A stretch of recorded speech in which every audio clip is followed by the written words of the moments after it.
Hey fam! Hey. Welcome to MIKEroaggress'd. I am so excited. It has been way too long on this channel. Everybody, I know everyone watching is as excited as I am. Welcome back to the queen, our girl, Keri fucking Smith. Wow, what an introduction. Thank you, MIKEHarlow. I I've missed I'm so you. glad I got to see you twice this week, which is surprising for us lately, being so Yeah, any busy. week, the more Keri in my week is, the better the week is. Aw, I love you. I love Thanks for having you. me here. Thanks for being here. Thanks to all our chat friends, Christy, Laura, Seb, Michael, Daniel, Leah, my love, James, Emo Trash. I'm very excited that you have brought with you someone named Emo Trash because I am Emo Trash, and the more Emo Trash on my channel, I'm very excited about this. I love it. Hey, Chris, Robert, Dylan, everybody, Bright Space Unit. You guys are the best. Thanks so much for being here. So Keri, how have you been? Well, so I'll just tell everyone else. I'm a little sick. I don't know. So yesterday was our 3-year wedding anniversary, and we went to Korean barbecue, and it's a buffet, all you can eat place. And you have 2 hours. They start the clock. You have 2 hours to eat as much as you want. You're on a clock? Yes. And What? you pay a flat fee. And have you ever had Korean barbecue? Yeah, it's amazing. I love it. And so you cook all the food, all the meats and everything at your table. We figured it's our anniversary. We're going to do it up right. All this, we ate far too much, first of all. But second of all, I think maybe I undercooked the mussels or the octopus because I'm feeling pretty sick today and my husband's not, and he didn't eat those things. He only ate like one of the mussels. So maybe I undercooked the seafood. It's all your fault. So that's what. Look at James. He says, I was "What?" just gonna say you're getting called out right away. James, Divorce. I do love the barrel, as James knows. I've But never been. you never been to the Cracker Barrel? No, I thought it was a grocery store, first of all. So you're talking about going to the Cracker Barrel, and I'm very confused. What? No, you have to come back to Texas just so I can take you to the It's a Cracker Barrel. restaurant? It's a chain, and as Southern food goes, it's a chain of, and the genre of food, if you will, is Southern food. That's the kind of food it is. It's Southern food, but it's not the best. I've heard people, they're like, "Oh, I can have all this better at home, or I make this better, or my spouse makes this better," and that's true. But if you're gonna go out to a dining experience and you want Southern food, you go to the Cracker Barrel. They even have a wraparound porch with rocking chairs, and I think for me it's nostalgic because we would go there with my grandparents for any big special occasion. Aw. We would either go to the Cracker Barrel or the Red Lobster. I think I was only at the Red Lobster once when I was a little kid. I don't really remember it. I think they had this really big tacky one in Times Square. The Red Lobster, yeah. There probably was a tacky one there. Here's But another place I've never been. I've never been to the Waffle House, but I think that's like kind of a Florida thing. So I think I'm gonna have to go there. wait, you've never been to which place you said? The The Waffle. Waffle House. You've never been to the Waffle House? No. Mikey, okay. Am I really missing So out? in the South, maybe these are Southern things, because in the South, I mean, everyone's been to the Waffle House many times. And back when you're in college, back when I used to drink and stuff, you'd go to the Waffle House to sober up after a night of drinking and have some fried food and hash browns. You get your eggs diced and sliced, and I forget all the different words with it. They put onions in it and hash browns, potatoes. There's a whole genre. There's a whole kind of music about the Waffle House, because the Waffle House used to play. They would have a little jukebox, and you could play music. And they put out several Waffle House albums. So there's a song called "Special Lady at the Waffle House." Oh, But I'm sure she's quite special. you gotta look this up. The Waffle House soundtrack. I'm Yes. looking that up. By the way, hey DeVille. Hey Gwen. Hey Jeremy. Hi to all our new friends. Jacob. Glad to see you guys. Oh my god, I did not know they had a soundtrack. That's making me think that. So I've been rewatching The Sopranos, and it makes me think of the ending where they put the jukebox on at the end. Did you ever watch that? No. You have to see. Okay, I've never been to the Waffle House, so I've never done the Southern things. You've never done like the tri-state area things, like the Sopranos. No. Well, it ended perfectly. That is my most unpopular opinion. The Sopranos ended perfectly. My Look it up. Don't look up what happens. You got to watch it. So I haven't seen it, but it's one of those pop culture phenomenons where I know a lot about it without having watched it, or I know some things about it. And at some point, I think I have to watch it because it's just one of those classics that everyone talks about. My husband loves it. Don't look up anything involving Adriana because that is the best. Just I'm not Okay. saying anything. Don't no spoilers. Okay. Chat if you know Adriana. That's all I'm saying. By the way, first of all, screw politics. Like, can we just talk about food the whole time since that is like my true love? Yeah. Food and you. Wait, before you talk about food, can I read you some of the tracks from the Waffle House albums? Yes, I was about to look it up. So they have a label So called wait, are Waffle these House like, Records. or is this like a greatest hits album, or do they do original songs for the They did Waffle original House? songs for the Waffle House. Waffle House Records, Waffle House Classic, and Waffle House Jukebox Favorites Volume 1. Anyway, here's some of the songs. Good Food Fast, Grill Operator. There are raisins in my toast. At your service. Life is like a cup of coffee. Can you What? imagine what wrong turns these musicians must have taken to end up on the Waffle House original soundtrack? Yes. I just I'm guessing these are not people we've ever heard from again. I don't know. This has been around forever because I remember when I was younger, I don't think they had this many records. Well, they didn't have this many records back then, but they had some. They had, Special Lady at the Waffle House is the one I remember, I think. And now it's like special, Or maybe a lady. We don't know if that's a lady, but she's quite special. and they even have a broad range of styles, including a gospel record. They're cooking up my order. Oh Bluegrass, my god. a boy band style song. Yeah. Okay, I'm done Okay, talking. we need to just do like a listening party one Yeah. night. That's awesome. So Keri, for people who have maybe not seen, I mean, I'm sure everyone has. You're Keri, but what have you been up to other than how was your anniversary? Other than, sickening. Yeah, today a bit sick. Oh, it's great. So my husband and I are renovating this old house of ours, which is people who may not know, you've been in this house. That we got married in this house before we lived here. It's 110 years old, and it wasn't nobody lived in it for about 30 or 40 years before we did. So we have to redo so many things. So the first thing we did was we had a crew come and do the foundation. We added HVAC, plumbing, electricity. This room we finished earlier this year. This is my studio room. And the rooms, we do a lot of the work. My husband and I, with our friend David, who's a contractor, he shows us how to do things, and then we hopefully can do some of it. And this room, I'm very proud. I did the floors, the painting, the mudding, the sheetrocking. Well, I did the mudding on the sheetrocking. Anyway, it's a lot of work. But so long story short, yesterday we finally finished. Over the past few weeks, we've been doing the floors in the music parlor. And while that was happening, my husband's piano and all the furniture in that room were crammed into the other room. So I couldn't stand it because it felt like hoarders. It felt like you could barely walk because everything's in there. And so we finally finished the floors and moved the piano and everything back in that room. And it just came out perfect. Did you see pictures? Can I Oh send you? yeah, the floors. Yeah, show me though. I'll show everyone. Yeah, it looks Yes. amazing. Emo, this is so I true. She ain't living in a house. She's living in a monument. It Leah said it is sounds haunted. It's like a gothic mansion. It is. It's. Oh my god, it's amazing. So here's the private chat. Now, if you scroll down, there's several tweets. I have a bunch of the pictures there. So this room is our music parlor. And now I can say it's done, except for the fireplace. At some point, we have to hire someone to fix the fireplace because Oh my when we god. fixed the foundation, the fireplace didn't get lifted up. And so the tiles cracked and there's like a gap there. But otherwise, it's done. The floors are done.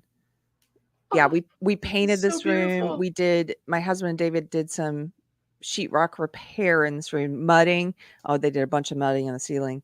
Sanding. And then we put in a new light fixture. Oh my God, it's Lumiere. Look at the chandelier. Oh my God. I can't wait to come see it again. Yeah, you have to come. Because I was there before all the remodeling. Yeah. You came before we had started anything. There was not even air conditioning at my wedding, and it was the red so much. It was June, and we had everybody was sweat. There was no AC. Everybody was so tolerant. They were great. But yeah, thank you guys. It's a lot of work. So when we finished it, I felt really accomplished, because when you're in the middle of it, it's like any grueling project. You're like, is this ever going to end? Like, this is so. How much more do you guys have left to do? Well, we have a lot. So you asked how we're doing. So yesterday, we have a crew doing, now this is something we can't do, the outside of the house. We have a crew here for the next 3 weeks. They're here every day, and they're doing they just tore down, demoed, that wraparound porch and balcony. The whole porch and balcony are gone. I love that porch, but I know you're going to make it even better. But I loved the porch. It's beautiful. The whole house. But it was all rotted, and there were raccoons getting into the house through the balcony. Ooh. And so they were getting into the walls. So they tore it all down, all that rotted wood, and they just started rebuilding it today. They're fast, this crew. I'm so excited to see the porch. That's my favorite. You need to get like a little porch swing. Yeah. We're going to get a porch swing, and then we're going to get once the balcony and the porch are finished, like rebuilt, then we're going to do the skirting to keep the raccoons from getting in that way. I'm so sick of these raccoons. I don't mind raccoons. You know who I hate? Possums. Oh, well, they don't live in the walls, do they? I guess they could. Oh, there were possums in New York where I was. Ew, I don't like them either, but I've never. They are some ugly fucks. Yeah. Ramiro says, hey, Ramiro. Those are the comments for you guys to just have things inside your walls. Okay, so Ramiro, let me explain this. I don't think it's that common with new builds, but old houses like ours, it is common in the if you live out in the country and you have an old 100-and-something-year-old house, because we've opened up these walls so we can tell, like, because we've cut doorways upstairs, we're connecting 3 rooms and stuff, and you can see, like, when you cut, first of all, they built this house like the wood is all interlocking. They don't build houses this great anymore. Like, the inside is not rotted at all. The inside wood is amazing. They spend so much time on it, but cutting through it is hard. Once you get through it, you can see between the walls, like between the rooms, there's space. And the raccoons are just climbing up there and going on top of the rooms, but you can't see them. They're between the floor and the ceiling, but you can hear them. And it's so gross. I can't stand it. I had rats in New York the size of dogs. Thank God that's not a thing here. A lizard got into the house the other day, and I was like, oh, a lizard. Like, that's so much better. Yeah, I wouldn't be able to stand that either. But the raccoons are bad enough, and they're bold, and they're really smart. Because I've tried catching them in a live trap, and they're very smart. I've caught cats, but they will go in there. They're smart enough to reach in there and take the peanut butter out and not get caught.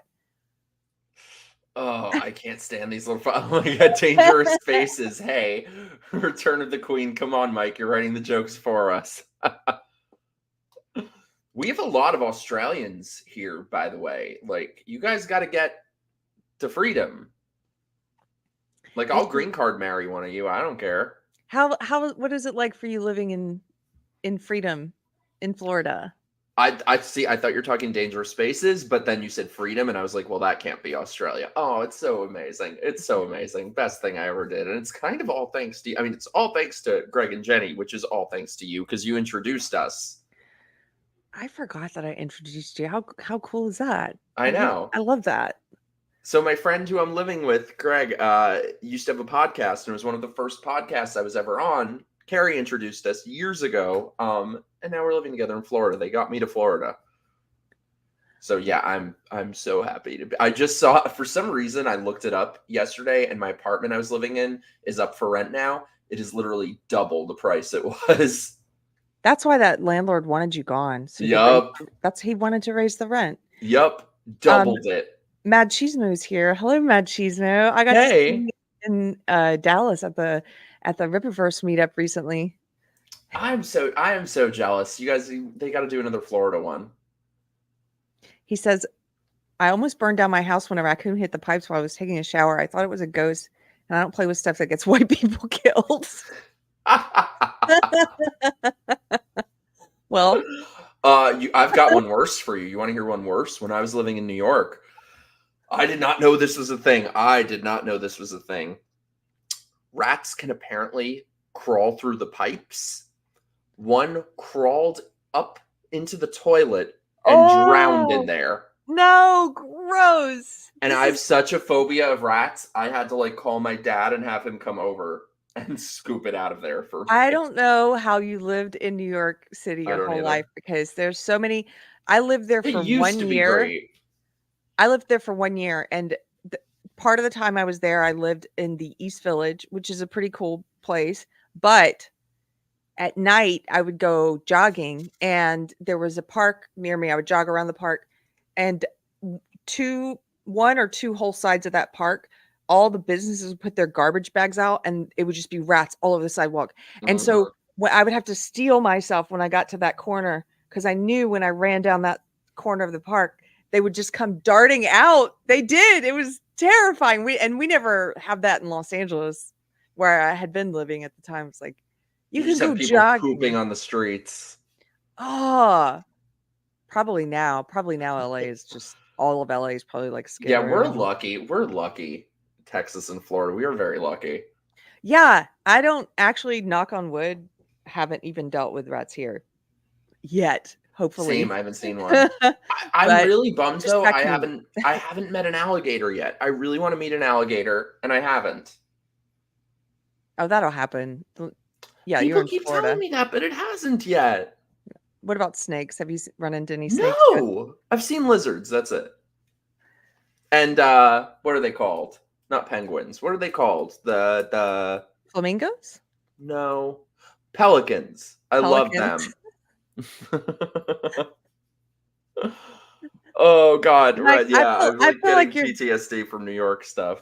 I think you're made for Florida. Well, I'm very happy you're there. I'm happy it's going well, and I'm happy you're out of New York City and a place with more individual rights and liberties and freedoms, and and sunshine also, and no rats. Yes. And I'm so happy for you. You're married and having your anniversary. Well, it was great until today being sick. But this morning it came on. If that is what it is, it took a while to hit. If it was the seafood being undercooked, because this morning I was fine, and we went to a friend of this couple from our church. They needed some help with some stuff with the tractor, but actually I think they just wanted to give us experience with the tractor, which was very kind of them. So we went over there, and Anthony was they have a huge garden. They grow everything. They do everything themselves. And so he was on the tractor carrying mulch and stuff. And I was out in the garden with her, and then my husband ran over his phone on the tractor. This is what happens when That's amazing. Oh my God. He was texting me. I was out in the garden. He was texting me, hey, can you bring me my earbuds? Because I guess he went to listen to some music or a podcast or something while he was on the tractor. And then while he was texting me, he dropped the phone, and he said it was like slow-mo. He was on the tractor, and there was no brakes, and it was going backwards, and he just slowly just rolled over and completely killed his phone. Oh, that's terrible. Yeah. So it was an eventful morning. Well, I do too. I miss them. That's the one downside, but I'm working on it. Yeah, I'm gonna go back and visit them very soon. So Keri, I was on your show the other day, and you exposed me to something so delightful, so horrible and so delightful. Not just Reddit, but the relationship advice section of Reddit. So can I just say quickly, because I think you're going to do some of these here on the show. I want to say that people loved it. They loved you. I want you to come back again. Aww. I'm going to it's a new series. It's called Reading Reddit, and we're going to do it like every 2 weeks. And so I would love for you to return to Reading Reddit. And I'm sorry I cut you off, but No. I mean, I just assume everybody is subscribed to the great Keri Smith, but if you are not, what are you doing with your life? Go do it. But yeah, they were all amazing, but there are people on there here that are so nuts. Oh my god, I had one saved for us. You do? From the I had a couple, but from the relationship advice section of Reddit that was so nuts, it got deleted from like an hour ago. Oh, yes. Sometimes they delete them. Well, some people come in there and make up stories. Or I think with this one in particular, they were both just so awful that, like, I mean, these people just deserved each other. So let me pull up another one. But yeah, these people are insane. First of all, I feel like if you're having to go to Reddit for relationship advice, your relationship's probably over. Well, Therese in the chat said it best, which I love. She said, "Dear Reddit, my partner and I are both mentally ill. What should we do?" Which is every advice post on Reddit is basically, as you start reading it, you're like, something's wrong with both of you. 1 second, I'm trying to find the one I was looking for. There's so many crazy. I can't believe these people just. Whew. They're horrible. Some of them. I feel like there's a real lack of self-awareness on Reddit. Oh, yeah. Plus, they believe in pretty much the culture there. Well, first of all, it's woke. They ban people who are not, who have any opinions that are not woke. They also, even in the advice forums, you can only give the culturally approved advice, which is why I wanted to do Reading Reddit, because I've been reading it now for months and months and months, and you never see people give them good advice, or rarely, because the good advice is not allowed. They have rules on this. You can't say this. You can't say these words. You can't shame, you know. And shame is a good thing, I think, sometimes. So it's just it is. And it's just a bunch of people validating each other's horrible opinions and beliefs and lifestyles, and just saying, yeah, you know. So how are you going to offer somebody advice when you can't, when you're not allowed? So I found one that from the title sounds very Joan Crawford-esque. Are you in? I'm in. Let's see what it is. Let's do it. All right. My boyfriend, 22M, his narcissistic stepmom, 44. Wait, let me try to. I am blind. Let me make this text bigger. My boyfriend's narcissistic stepmom confiscated baby shower gifts from me. Okay, red flag immediately. You're pregnant at 20? We'll see how this goes, but I'm getting a little bit of a white trash vibe just from the title. Okay, I'm not. Here, we're going to disagree right off the bat. Okay, good. Yeah, good. We're going to disagree sometimes. There's nothing wrong with her being pregnant at 20, in my opinion. Except for, here's my moral judgment. This is where we judge people based on our beliefs. Boyfriend, you're having a baby? I think that's why I was picking up the red flag. I think that's why I was picking up the red flag. But you're 20 years old, pregnant, red flag. You're having a baby with him, but you're not married. Mm-hmm.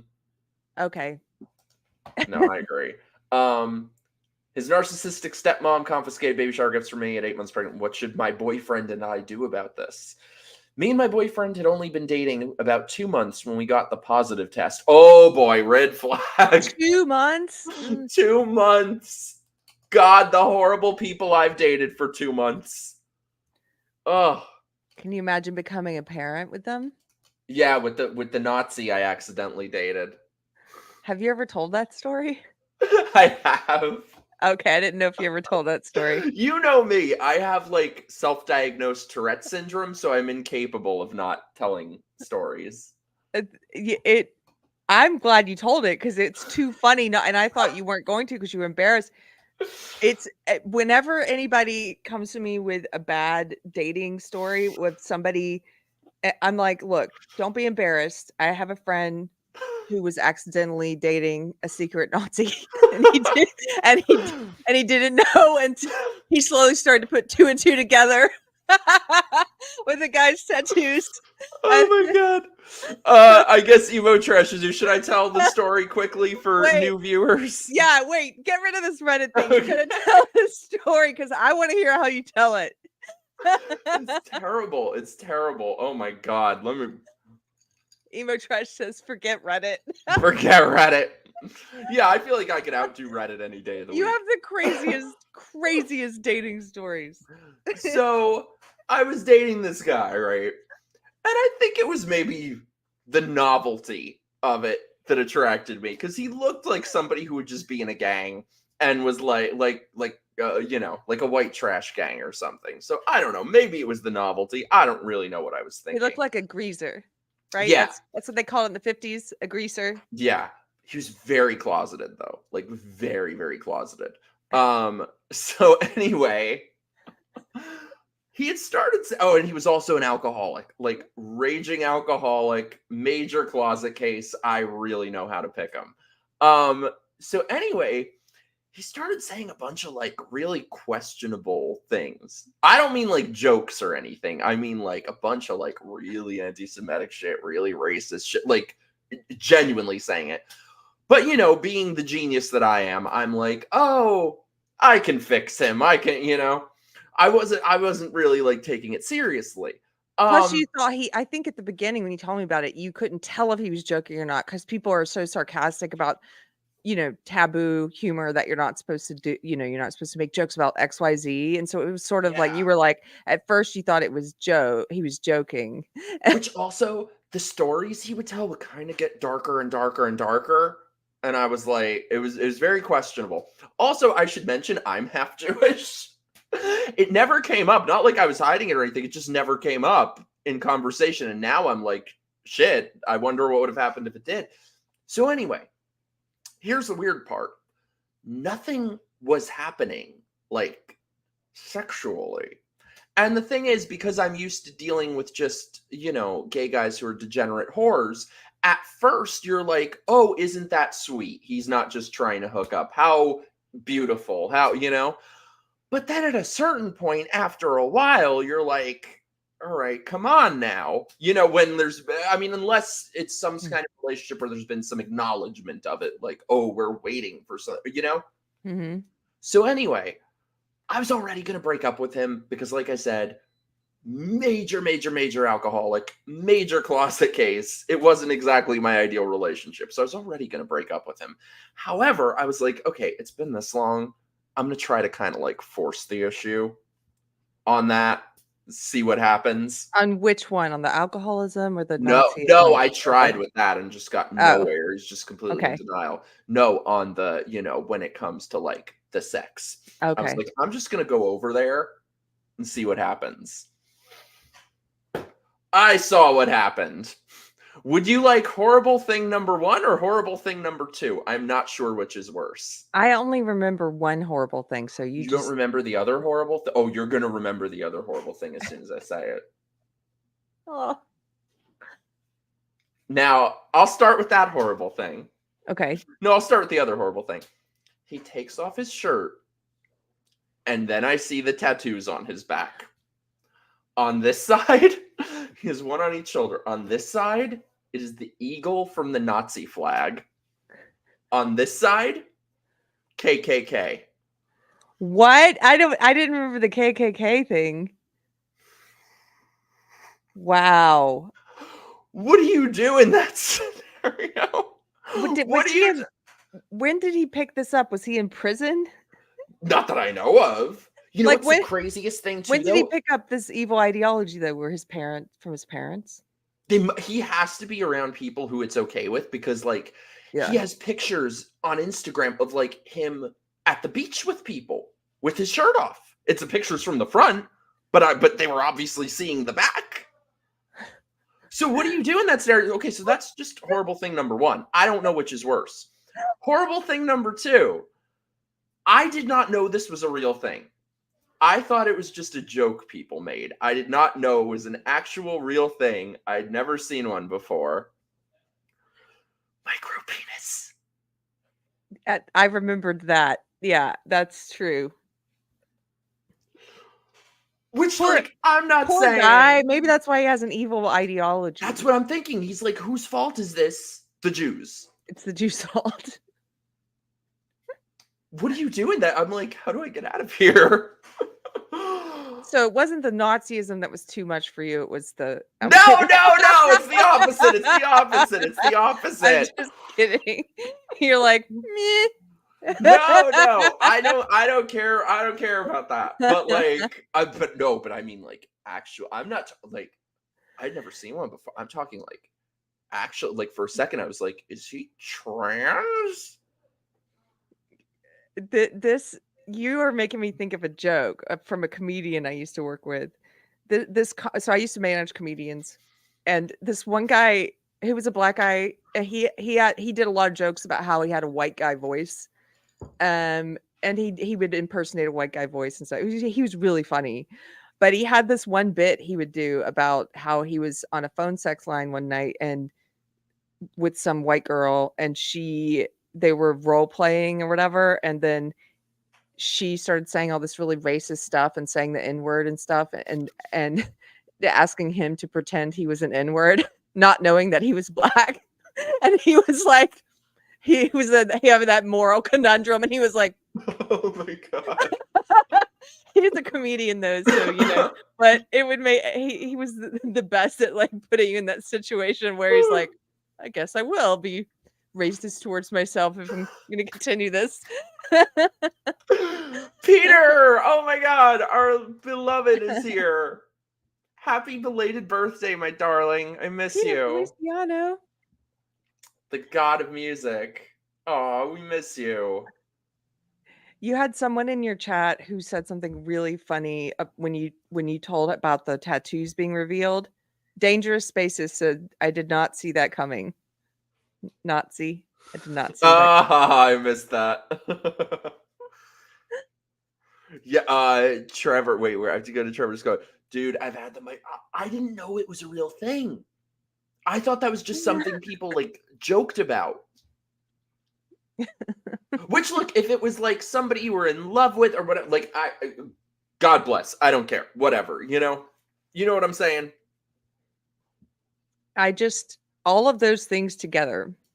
All of it. Alcoholic, and I think you were closeted, Nazi, micropenis. And if you wanted to have any kind of an intervention with him about evil ideology, for example, you really can't get there until you've had an intervention about alcohol. No, I tried with that. And there's so many things, like how do you, at that point you have to cut your losses and just say, I can't date this person anymore. Yeah. No, well, like I said, I was already on my way out, but I've never ghosted anyone so fast in my life. Oh. Like, I don't like ghosting people, but I feel like that kind of calls for a ghosting. Wow. Yeah, this is what I think. The micropenis, so that ideology. I agree. Danny, I wonder too, I wonder how somebody gets there, and that might be something that you'd have resentment about it your whole life, maybe. This is so true, Dylan. Yes, micropenis is a thing, and they are never attached to sweet, decent people. That is so true.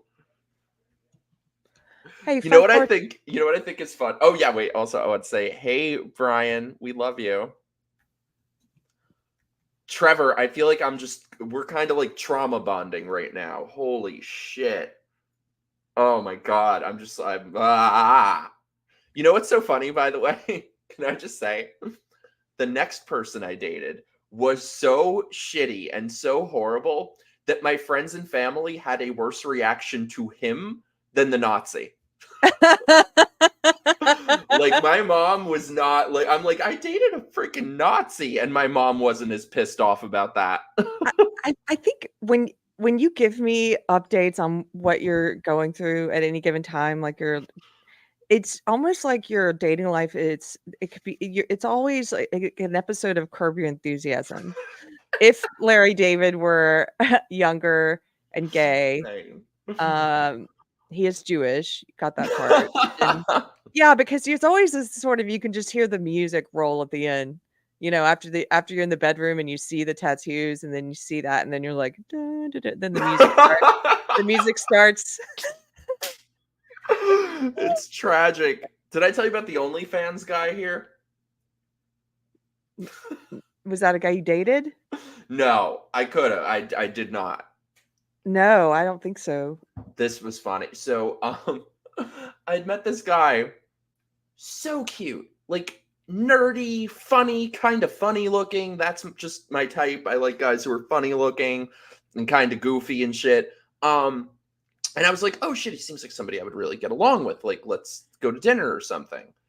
But he was just like texting me all the time, like texting me at midnight, come over or something. I'm like, oh, come on. Like, I just lose interest at that point because it's like, isn't half the fun supposed to be like, ooh, what's gonna happen? You know? They just want to Like, hook up. yeah. But so anyway, so finally I was like, no, you got to make actual plans with me. So we did. But then I found his social media. He's an OnlyFans whore. No. And that's what sucks is it used to be that you could see them coming from a mile away, like the really skanky ones. Now it's like it's infected the goofy little nerdy guys too, and I object to that. Everyone is, we are only how many decades are we into this experiment of social media and phones and porn right on these devices right at our fingertips all the time? It's as a social experiment, we are the guinea pigs, and we still don't know the long-lasting effects on us as a species to be consuming this stuff all the time. And I feel like everyone is, you can see it. People first with the advent of Facebook and Instagram and Twitter and all this stuff, MySpace, it was that everyone became like a reality star. Everyone started to become their own brand and their own sort of reality show. And I've met people who feel what's that word? I can't remember the word, but I've met people who feel like they don't measure up, especially young people. If you read studies, young girls, they feel a lot of anxiety around social media because everyone's presenting this picture perfect version of life. And they're sort of, well, I'm not measuring up to that. So that started happening. Everyone's becoming their own brand and reality show. And then with all this online porn and stuff now, and OnlyFans now, everyone, including school teachers and like random people who never would have been in adult entertainment or sex work. I hate it when they call it sex work. Ugh, they never would have been in that before, but now they are. Now everyone's doing that crap. And it's like, what is this? What effect does this have on? We don't even know yet.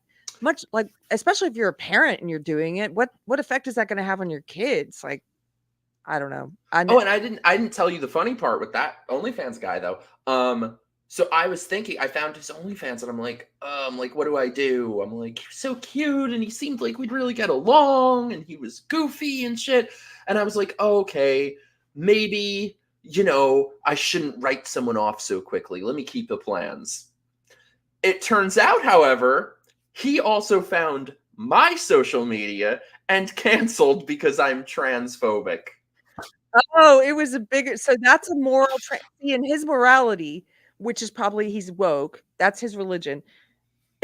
So in his belief system, excuse me, it's a moral transgression for you to believe that you should not castrate children or cut their breasts off or sterilize kids for life. That's a moral transgression to believe that, but it's not a moral transgression to put out porn, like, and to use your body in that way and to cheapen sex. Crazy. I realized what an idiot I was thinking, oh, don't write people off. I'm like, my problem is I don't write people off quickly enough. I run towards the red flags. Oh my God, look who is in the chat. The Mr. to our Mrs. right here. Mr. Anthony Garcia. We have Mrs. Garcia and now we have Mr. Garcia. I have a bit of a crush on my husband. Aww. I didn't know he was going to be here.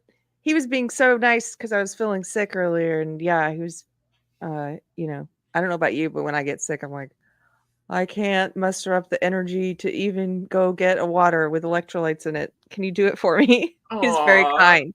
Very kind. You are like my freaking hero because like we've been friends for so damn long now. Like, we knew each other way before you met Anthony. And I remember when we would be on the phone at like 2 a.m. and I would be walking around my neighborhood and you were dating some dirtbag and I was dating some dirtbag. And look at you now. Yes, let this be a lesson. Also, because you sometimes become very concerned about age and stuff. And, there's all this talk online for women.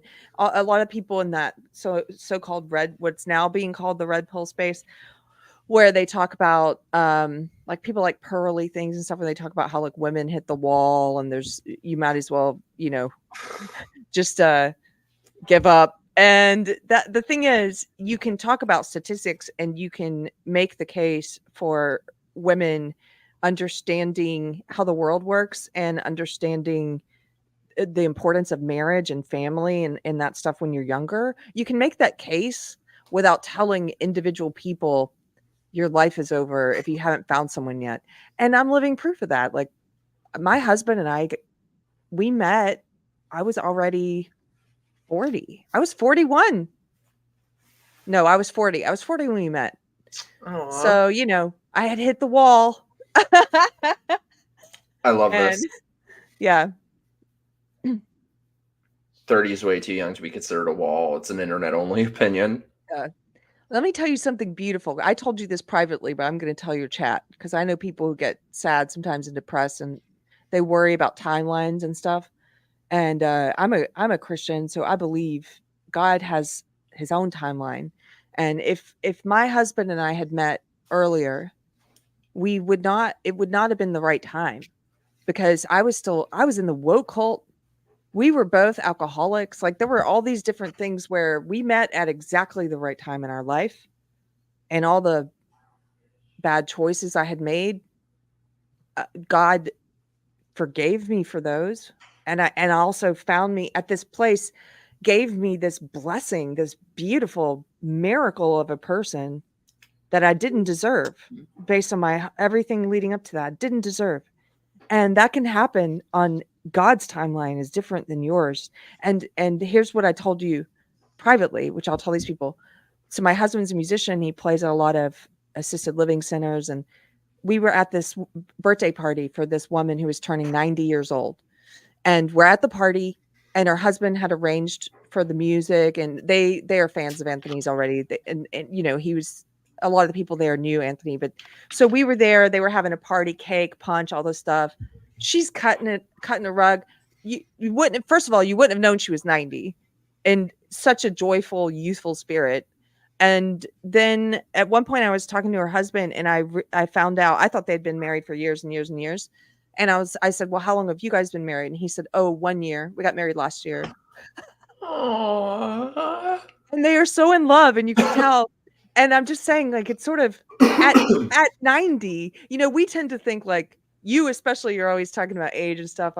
With me, I'm like, stop it. I know people in the gay community do that, but stop it, because one day you're going to be, with every decade that comes next, you're always going to say, like, well, now it's really over. No, it's not. And that lady got married at 90 to this guy, right? That's beautiful. I love you. Sorry, parentheses real quick. Let me just say hi to the chat. Hey, Esteban. Granny Panties. I'm so glad you're here. I've been meaning to call you. I hope your grandma's doing okay, and I hope you're doing okay. One sec. Let me shut the door. Dog knows how to open the door on her own. Granny Panties. Is that a picture of what you look like? Because you're right. Beautiful. Right. I was shocked. So, like, she's beautiful. So, like, we were chat friends before we were real life friends, and I only knew her handle, and then I saw what she looked like, and I'm like, wait, but you're hot. Why is your name Granny Panties? I know. Whenever I see that on Twitter, I that's not what I picture. Wow, I love that. One sec. Let me catch up in the chat. By the way, parentheses, if anyone feels so inclined, so I'm working on, like, going full time, making videos and doing shows. So if you feel so inclined, send in your super chats. Somebody who commented on our stream on your channel the other day said, like, oh, Mike should just do, like, daily videos. And I'd never really considered that, but I was like, I think I might. I think I'm going to do that. You should. Just, like, short ones. Can I address Jacob's comment? Wait 1 sec. I'm catching up. This one? Yes. So Jacob says, while I don't generally agree with the whole red pill group and their opinions, I also believe it's better to encourage younger families, generally speaking. I agree. I think it's, Yeah. I think, and I wish, in fact, if I could talk to my younger self, I would have so much to say about not buying into the feminist lies, not buying into all this stuff about delaying fertility and everything. I absolutely agree. The cultural messages that society's giving young women and young men are not good for them. They're screwing them, and I agree with that wholeheartedly. So we're in agreement. My only point was that some of these people, the ones who I consider to be not very sincere, the ones who I think don't actually care about society's ills, they're just out there selling. They're just out there saying stuff and selling it, and they say that's why they contradict themselves all the time. Actual grifters, people who grifting actually does mean something. It means like making money off of something you don't really believe that you're saying to gain power, fame, influence, or money. And they're like con artists. That's what it means. Just another word for con artists. And there are con artists in every belief system because that's where sincere believers are. So you get con artists in the church, some of these mega preachers, for example. You get con artists in woke. You get con artists in anti woke. You get con artists in this red pill stuff. And some of the red pill ones, I don't think they believe anything they're saying. And so they take truth, which is we should encourage families, strong families, because a strong family is the building block for a strong society. And I can't believe I'm just figuring this out in my 40s. This should be cultural knowledge. This is common sense that a lot of us forgotten. But they'll take something that's true like that, and then they'll add a bunch of crap on top of it just to trigger people and get attention and build up. So on top of it, they'll add a bunch of stuff like attacking individual women in their 40s on Twitter, for example. Like one of these women was coming after Chrissy Mayer, who just had a baby, and was insulting her and her Fucking husband girl. and the baby, and insulting the baby and calling it a buzzer beater baby and all this stuff. And it was like, what is wrong with you as a human being? Something's wrong with you. See, Like, that's the thing with these people. Even when you do what they claim they want people to do, it is not enough. Yeah. Chrissy is married, has a beautiful family, a child. Yes. It's not enough. They're just, Yes. and that's the issue. Like, I completely agree with Jacob and with you, but that's my issue with somebody like Pearl is that everything that, and it's not just her, it's other people like that, is just coming from such a nasty, spiteful place. And it's like, so women who want those things but just haven't found them yet should just what, fuck off and die? She doesn't say. She just doesn't. I don't think so when I first encountered her, for example, I didn't know if she was sincere or not, and I thought she was at first. And then I had some friends say, "Oh no, you should watch her videos more closely, like really become because I just read one tweet of hers and I was like, "Oh, I think I understand what she's trying to say here." And then I started looking more closely, and it took me a while because I want to take my time to form my opinion, but I eventually came to the opinion of like, girl, I don't even think you believe half the stuff you say. Like, and you're not making the world a better place when you do that. I don't think your intention is to make the world a better place in the end. I think it's just some sort of self-aggrandizement thing. If you put money, fame, power ahead of actually saying things you know to be true or believe to be true, then you've got your priorities out of whack. So yeah, you're just, I don't know. I think Well, that's the thing with the leftists and the red pill people is like you have one side that just wants to shit on men and one side that just wants to shit on women. Mm-hmm. And who is this helping? Well, they sound just like feminists, because the feminists are basically saying everything is men's fault, everything men do is wrong, and everything, even bad female behavior, we can find a way to blame it on men. And then these new red pill commentators are saying everything is women's fault, everything women do is wrong, and even bad behavior by men, we can find a way to blame it on women. Like they're two sides of the same coin. Yeah. And neither of those things help to build healthy, strong marriage. And neither of those things help push people towards value, meaning, purpose, the biblical marriage, which is what I think, I think would help. I think people rush into marriage to Yeah. quickly sometimes. And in this culture, we've taken God out of marriage. So a lot of people, we still have this cultural remnant, but we don't know, like, people go into it, but they don't really know what they're promising or why or what does it mean. And it's sort of just meh until I don't feel like it anymore. That's And crazy. so anyway, sorry, I didn't mean to go on this rant, but No, Jacob, please I do. agree with you, Jacob. So No, so do I. I feel like that message is kind of getting perverted by people who claim that that's their message. yeah. But also, obviously, more importantly, both Mike and Keri look so young. That's all that matters. So thank you, Sherry. Look at you, you're like, Hmm. what's the thing? You know, the Vogue thing? I'm not that gay. Why, thank you, Granny Panties. You got to get the right lighting. For a lady at my age, you have to have good lighting. Oh, bullshit. You look amazing in every lighting. Bullshit. Anthony will back that up. James Dakota says, feminists say men are evil, but also feminists. We are men. Oh, I love this. Keri is a perfect example of God's grace and goodness. Yes, she is. Aw, that's very kind of you. Thank you. It's It, true. And you know what? An example of God's grace. That's what's true about that, because it's not me. It's like God took this imperfect. This is why I love that gosh, that guy who redid the Super Bowl ad, He Gets Us, and he redid it to be about redemption and about God changing people's lives. And I love that ad. I must have watched it 50 times because I understand what happened to those people. They became new people. They became new. I know I sound like a cheesy Jesus lady, but that's what it is. You become a new person. That you maybe take it's off the old self and put on the new self. maybe it's Maybelline, maybe it's adrenochrome. Maybe it is. I didn't know that that was a real thing. So I saw a YouTube video about these people who get like blood injections. I was like, oh, I should do that. Blood injections. Matt, I don't always wear a hat. I'd probably wear it. I wore one on your behalf tonight. I love it. I probably wear a hat 60 to 70% of the time. Oh But my god.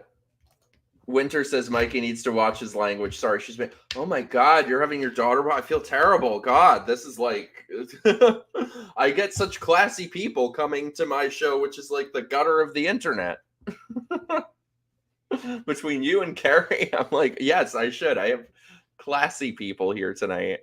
it's a good thing to try and, well, everybody, you know, I don't care what people do on their channels, but on my I try and watch my language more.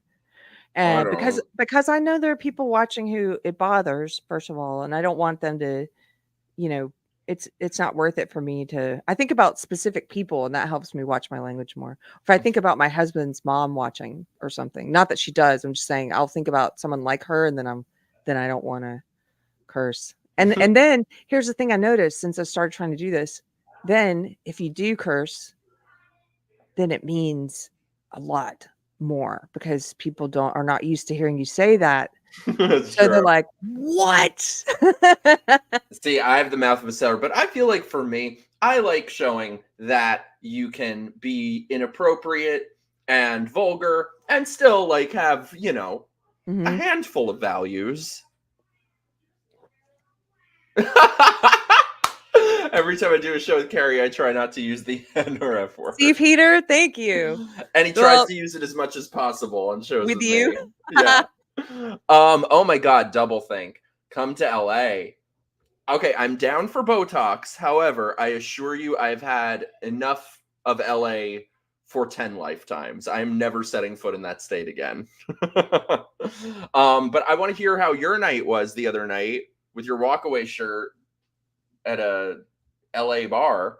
Dude, James, thank you for the super chat, my beloved. Pray the gay away, yay or nay. I Yeah. fucking wish. If only. From your lips to God's ears, if only.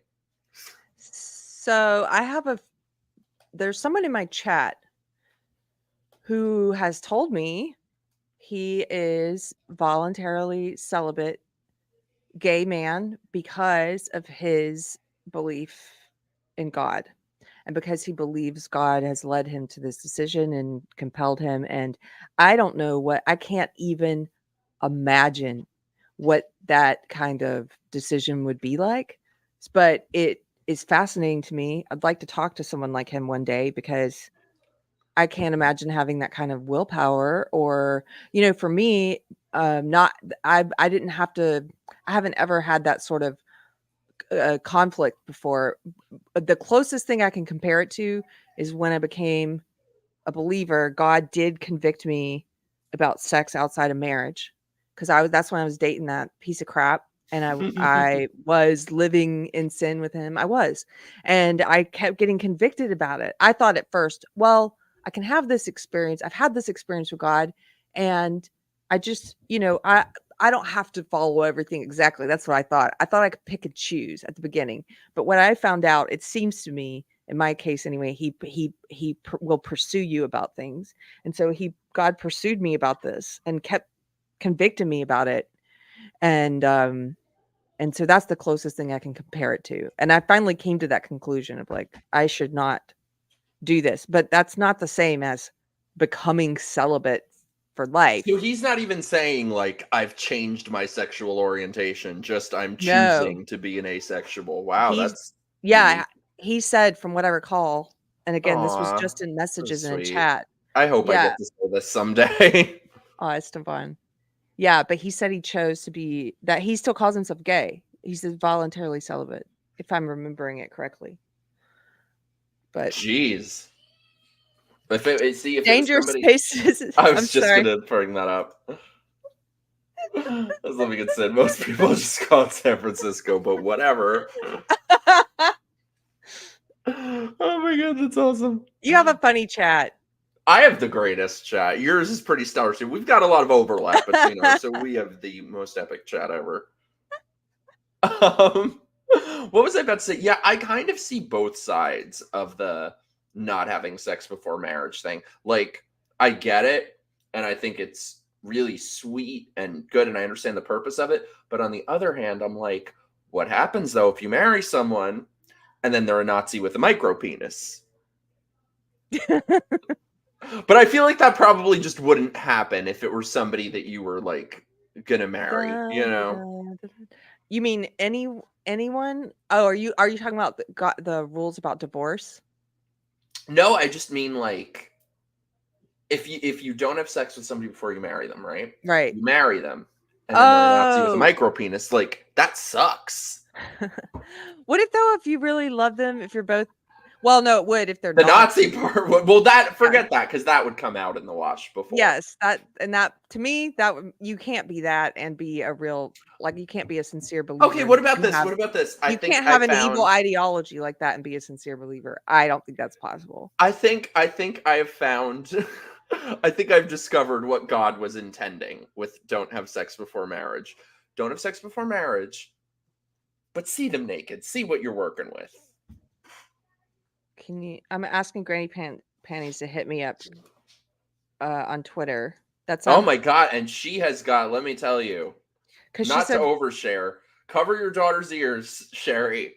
3, 2, 1, make sure they're covered. She has got a spicy marriage, I know. She has got a stellar marriage. she Not to said overshare on yeah, her she behalf. said she abstained until marriage and she's willing to talk about it.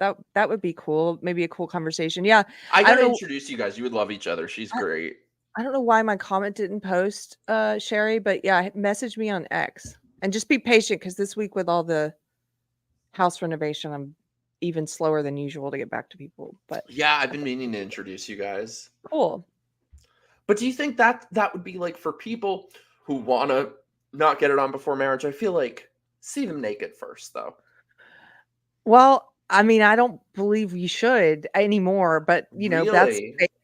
that's based on my belief, my faith in God. See, so I've gotten to this place now where I've kind of come to accept like I don't have to, as a human, I think we all want to understand the why of everything.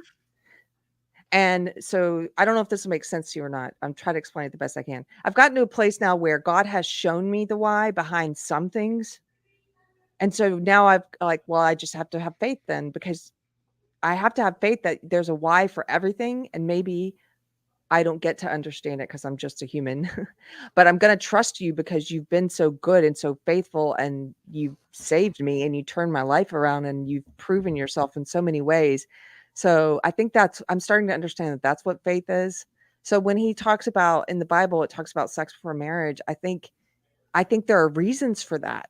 I think the reasons for that, like maybe he's trying to protect you from getting into a bad relationship with someone, because you start having sex with them and you start your body's releasing oxytocin, and you fall in love with this person that you never should have been falling in love with because you're bonding with them physically. Maybe that's why he's like, pick the right person first, make it sacred, right? So I don't know. Pedro, hey Pedro, said it's Sorry, that refreshing to was long. see no, don't be sorry. It's refreshing to see a YouTuber being vocal of their Christian beliefs. Keri is awesome. Yes, she is.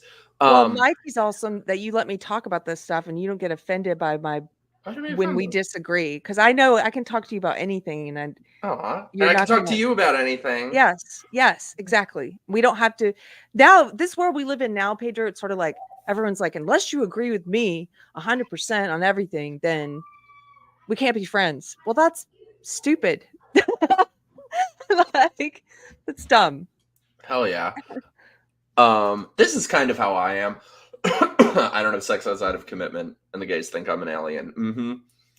But it's like dog years with gays. It's like, not sleeping with them for a month is like the equivalent of a decade for the straights. I remember that old joke about lesbians and U-Hauls.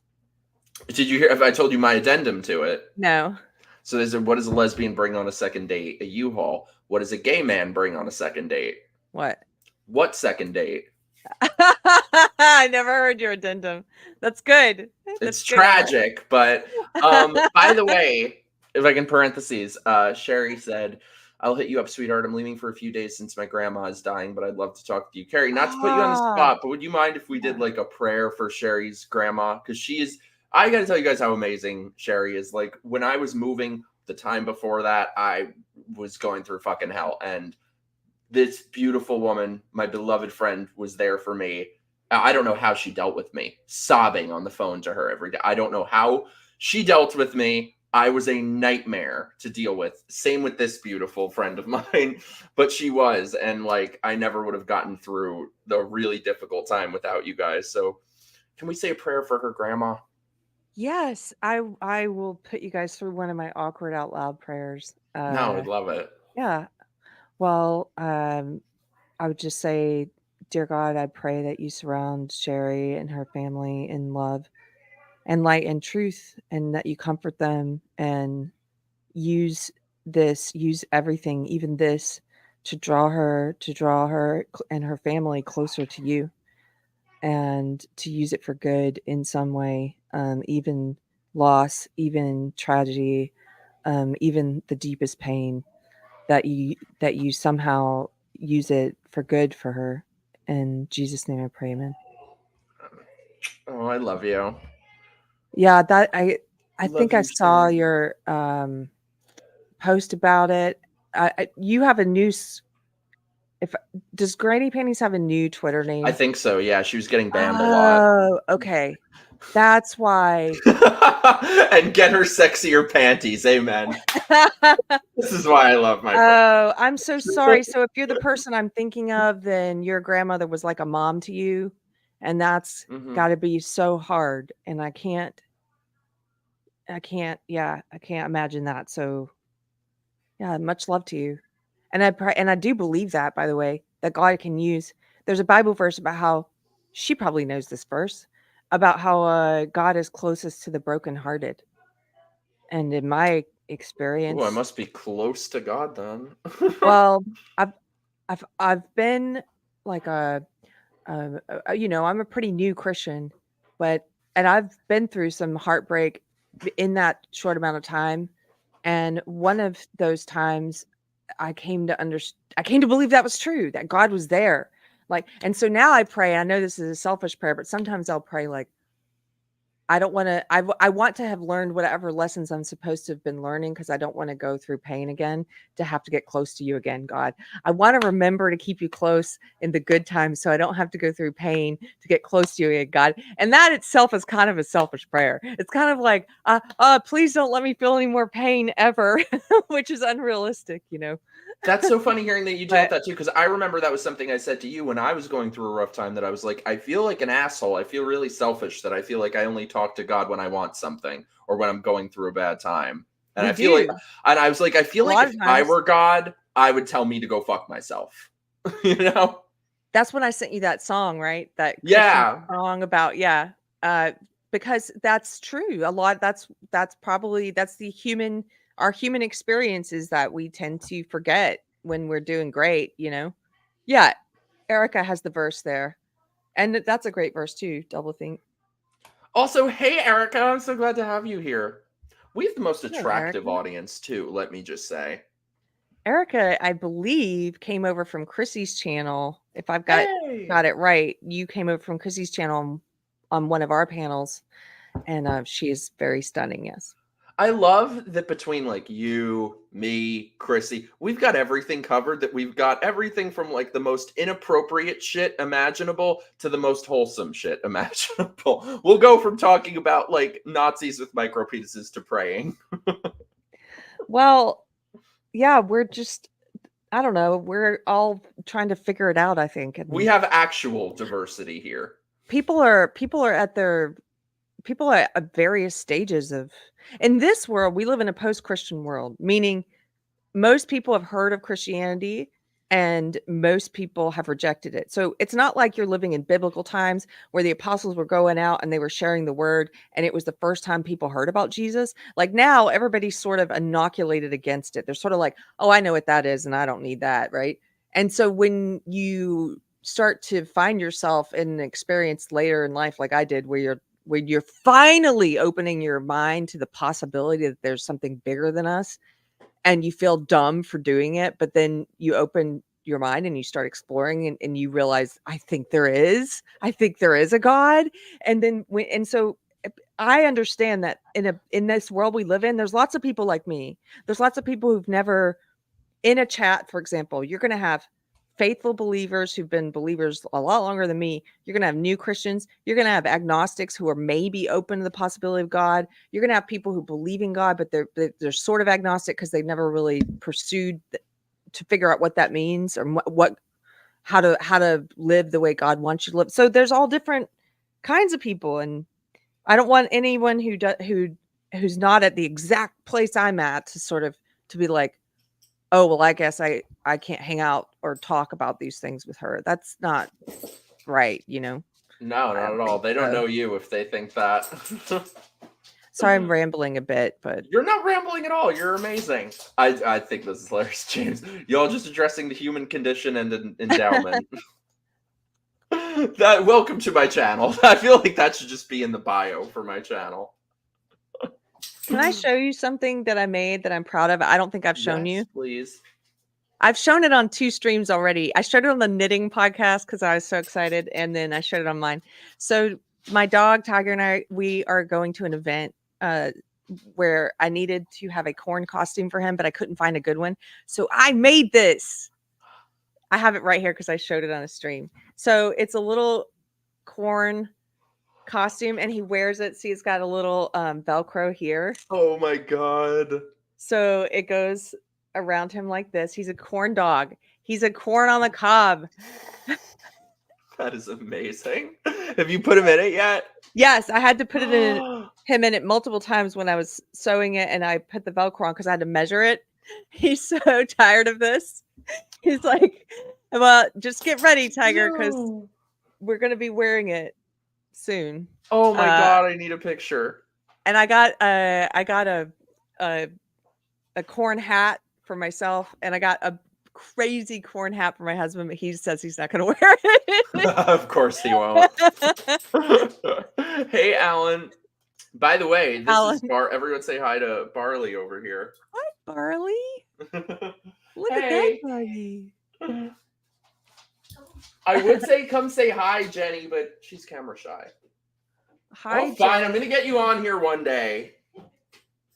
How many dogs do they have? 4 cats, 1 dog, and we're dog sitting another dog now. Aw, And me, I'm basically their and pet. you. So I'm either their pet or their retarded child. I love that. You're just the greatest. I need to see pictures of Tiger in his corn Oh, costume. you'll see a picture. Yes, I can't wait. I'm like, I don't know. I got so excited because it came out well because I made it. I'm like, I made this. It came out okay. And by the way, I was sewing it when the power went out here during one of our big storms. So I was sewing it by candlelight, I was You're laughing. like Amish at this point. I know, right? I was like, just like Betsy Ross. So I'm sewing my dog's corn costume That's amazing. by candle. It's so stupid. We got very sidetracked. Should we go back to the Reddit one to see Yes, who's the sorry. bitch in this? No, I'm Sorry. sorry. So where we last left Joan Crawford is my boyfriend's narcissistic stepmom confiscated baby shower gifts for me at 8 months pregnant. What should we do?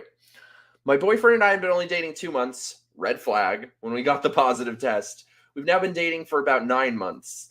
He's made it clear he never wanted kids. Oh, red flags are piling up. And has been struggling with prenatal anxiety, but has made it clear that he would like to be involved in her life. Oh, red flag. That's not like I'm her father. I'd like to be involved. That sounds like from a distance. Okay. As two 20-some-year-olds, as first-time parents, these baby showers will help us both financially to make things work the best we can. It's a really hard pregnancy, blah, blah, blah. We'd previously considered living together upon knowing the circumstances, but for financial and personal reasons, our daughter will be staying full-time with me at my parents' house, which ended up being our only option. My due date is August 1st, and his lease agreement with his current... Oh, this is a mess. This is, as much as being gay sucks, shit like this is like, maybe it could be worse. Live together. It's important to know that he has 2 sets of parents, a stepmom and biological father that live together, and a biological mother and stepdad. They hosted a baby shower. My boyfriend's stepmom, let's call her Jay, is married to his father. The baby shower was mostly for this side of the family, his aunts, uncles, cousins, blah, blah, blah. We received so many wonderful gifts, and it was lovely. Something strange happened at the end of the shower. Jay and his biological mother, so the stepmother and the biological mother, started hurriedly, I don't know if that's a word, putting the gifts away in her closet, and I was confused when me and my boyfriend had discussed what we were going to do with the gifts after the party. We both agreed we'd put as many gifts as possible in his car, any bigger items, blah, blah, blah. Whole thing seemed weird to me, and the people that were still there sat in silence as they shuffled gifts away. I felt so small and like I couldn't do anything. I was at his parents' house, surrounded by his relatives. My boyfriend said he thought that she was just moving them out of the way. When I asked him about it, this seemed weird. God, people on Reddit have really never heard of brevity. Like, get to the point, bitch. Don't worry, I'm just putting the gifts away so I can make returns if duplicates, exchanges, thank yous on your behalf, and went back to quickly stashing away the gifts. I received no duplicates. This is where we both made a mistake. With us both being equally confused and tired from the festivities, we left with no gifts. His family was just as you would imagine a 22-year-old's baby shower to go, littered with comments such as, get ready for your life to end, oh Jesus, or say goodbye to your free time. Pretty much the usual hassling that people receive from relatives. Found out later that she decided she would keep the gifts at her house without talking to me or my boyfriend. Wait, now who's keeping the gifts at her house? The stepmother, Jay. Okay. For Joan. Okay. She chose to put them in her closet without letting one of us know, blah, blah, blah. Do they not know she will be living with me full time? Turns out she didn't agree with our living situation and told my boyfriend she was scared that I would just rush off with the gifts. And oh my God, who gives a shit? When Jay sent her son to drop off the baby shower gifts, I immediately noticed there were 2 big ticket items missing. Big ticket. See, here's the thing. I think if you're having to talk about big ticket items and all this bullshit, and you're not married, and don't have kids. Wait, okay, continue. I need to hear more. Big ticket items Okay. that were missing: a swing and a pack and play. Okay. We're going to get to the bottom of this. I planned on returning one of the swings and buying a car seat or a crib. Both gifts were about $400. After noticing this, I got really suspicious. What else did she take from us? Joan had her daughter make a detailed thank you list with every gift given, which I used as a checklist for every item given to me. The stepmom had taken and withheld about 2/3 of the gifts. Every time he tries to speak to his family about this, trust me, I would never say a word to them. That is his family. They gave him another excuse. We were scared her family was going to run off with the. Okay, what I think, red trash or white trash meets white trash, and they're perfect for each other. Tiger? Where's Tiger? Come here. We need to see Tiger. My husband Tiger just let him cam. in. You see him? Oh. Hi. He came running in all excited because he heard about the corn costume. Oh, you should put it on him. Didn't they used to call this Indian giving? Yeah, when I was a kid. So I don't know. I'm conflicted. So first of all, I think. Oh my God, she just goes on and on and on. TLDR. Yeah, let's get to TLDR. My boyfriend's stepmother took all of the gifts we received at our baby shower because she didn't agree with our living situation. I still have yet to receive all of the gifts almost 2 weeks later and have just assumed I will never see them again. His stepmom broke my trust and I don't even want her in my daughter's life. What should my boyfriend and I do about? Okay, my trust of this bitch typing it just plummeted. Because it's like you're going to take away your child's grandparent over this for gifts. First of all, they're both very immature, and that's also evident in their choices. I mean, she got pregnant 2 months into dating him. You weren't using protection. First of all, you could have been abstaining. You could have been using protection. There are lots of ways to avoid this if you weren't intentionally ready to have a child. And I don't think you were. I don't think you were ready to have a child because you're not with someone that you've chosen. Hey, this is going to be a good spouse and a good parent. Like that's how you should be picking your dates, ladies. You should be picking your dates based on who is going to be a good parent, like a good parent and a good spouse and a good provider. Not just on this limerence, that's not a good, like this sort of limerence, that sort of that feeling of being in love. And I'm not saying the two can't come together. It's just you should have sparks and all of that and evaluate, is this person going to be a good partner, a good spouse and a good parent? And if not, then don't go out with them. Someone had to tell me this. That's when I wasn't dating that you mentioned the train wreck I was dating before I met my husband. And somebody had to tell me that. And it was, I had to actually step outside of myself and kind of look at it from the outside looking in and go, what the F have I been doing? Like this guy does not make a good spouse or father.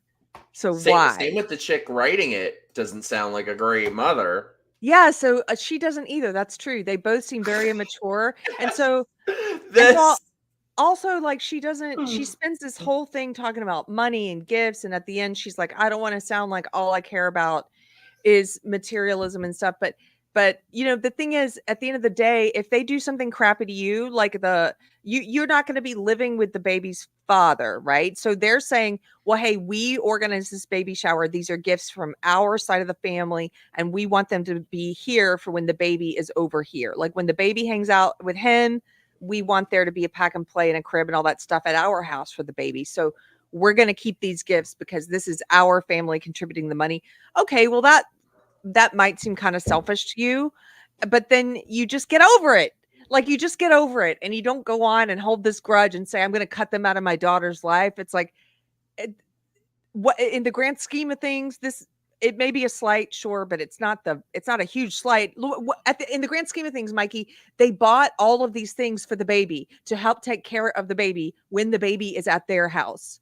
So great. That's a win-win. Now you don't have to, as a mom, make sure that when your child, because you're bringing a child into this messed up situation already where you're not even married, you don't have a stable home life for them, so the child's going to be going back and forth between two homes. Okay, well, now as a mom, you don't have to worry about getting a crib and stuff for that other place because they just did that. So try and flip the way you're looking at it and look at it in a positive way.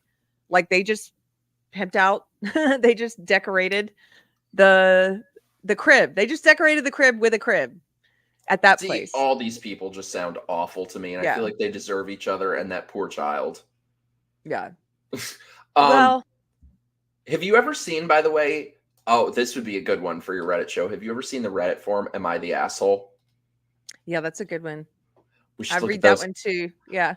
Can I tell you? So I think I actually have one of those that, like, I didn't post in there, but I should have. I have an Am I the Asshole? Would you like to hear it? I do. Yes. Okay, here's the thing. Let me state off the bat. I know I'm the asshole in this, but I just want to know how much of the asshole I am. You want to know what we think? This is going to be fun. Let's do a real life. It's really bad. Okay, before we do, let's have a very quick word from our sponsors.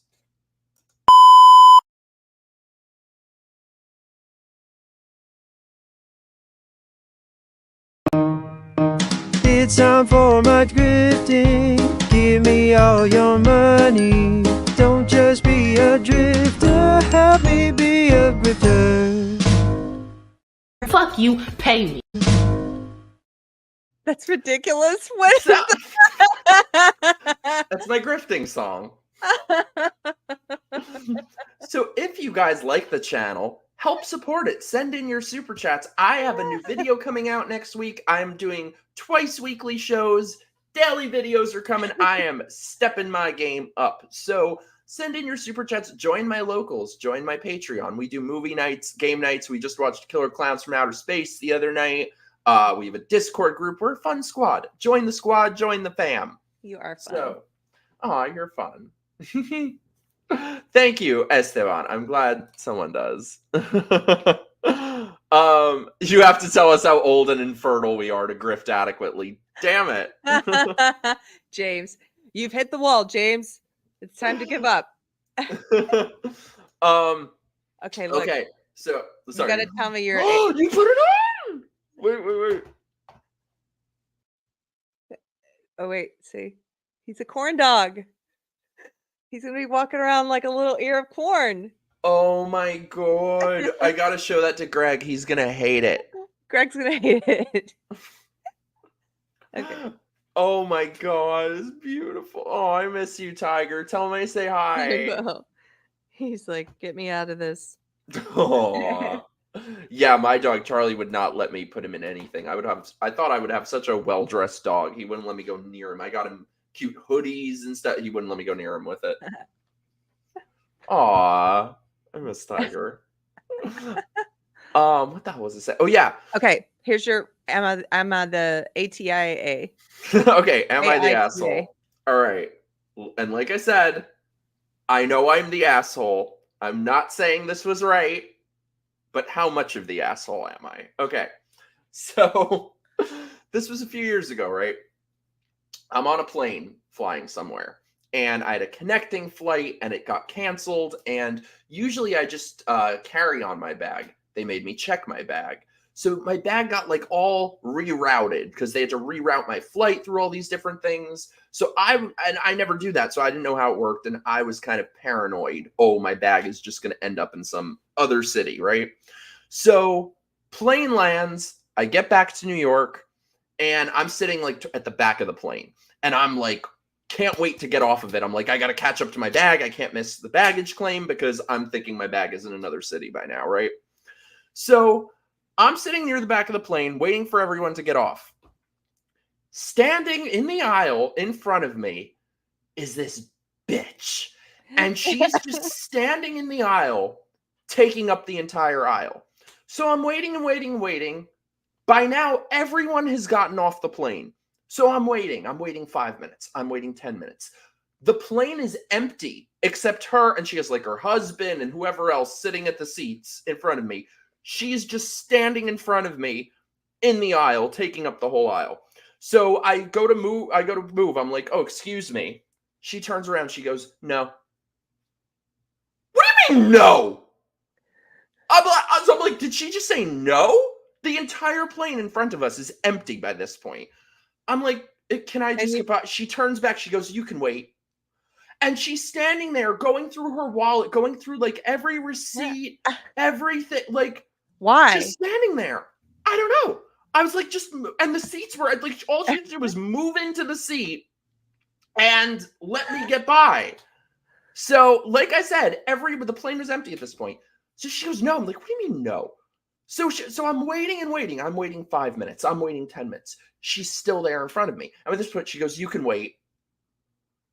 Bitch. So, like I said, this was very wrong of me to do. Terrible thing I did. I don't know what I was thinking. I wasn't thinking. But without a moment of thought, I grabbed the straps of her backpack and just move her to the side a few inches. I'm not saying that was right to do. That was very wrong. However, she was just standing there for like 20 minutes and everyone had gotten off. So this bitch, you would have thought I just punched her in the face. She throws a fit like I've never seen in my life. She puts her leg up on the armrest so I can't get by and starts screaming. I mean, this was like the final boss of all Karens. She's like, I need help! I'm being assaulted! I'm like, oh shit. And now I see the flight attendants coming and I'm like, shit, I ain't fucking dealing with this. So I just like squeeze by and kind of elbow her out of the way and bolt off the fucking plane. Yes. So I get off the plane. Okay. I make it to the baggage claim. And I'm like, I got lost looking for the right one. I get there. She is there with like 10 people around her.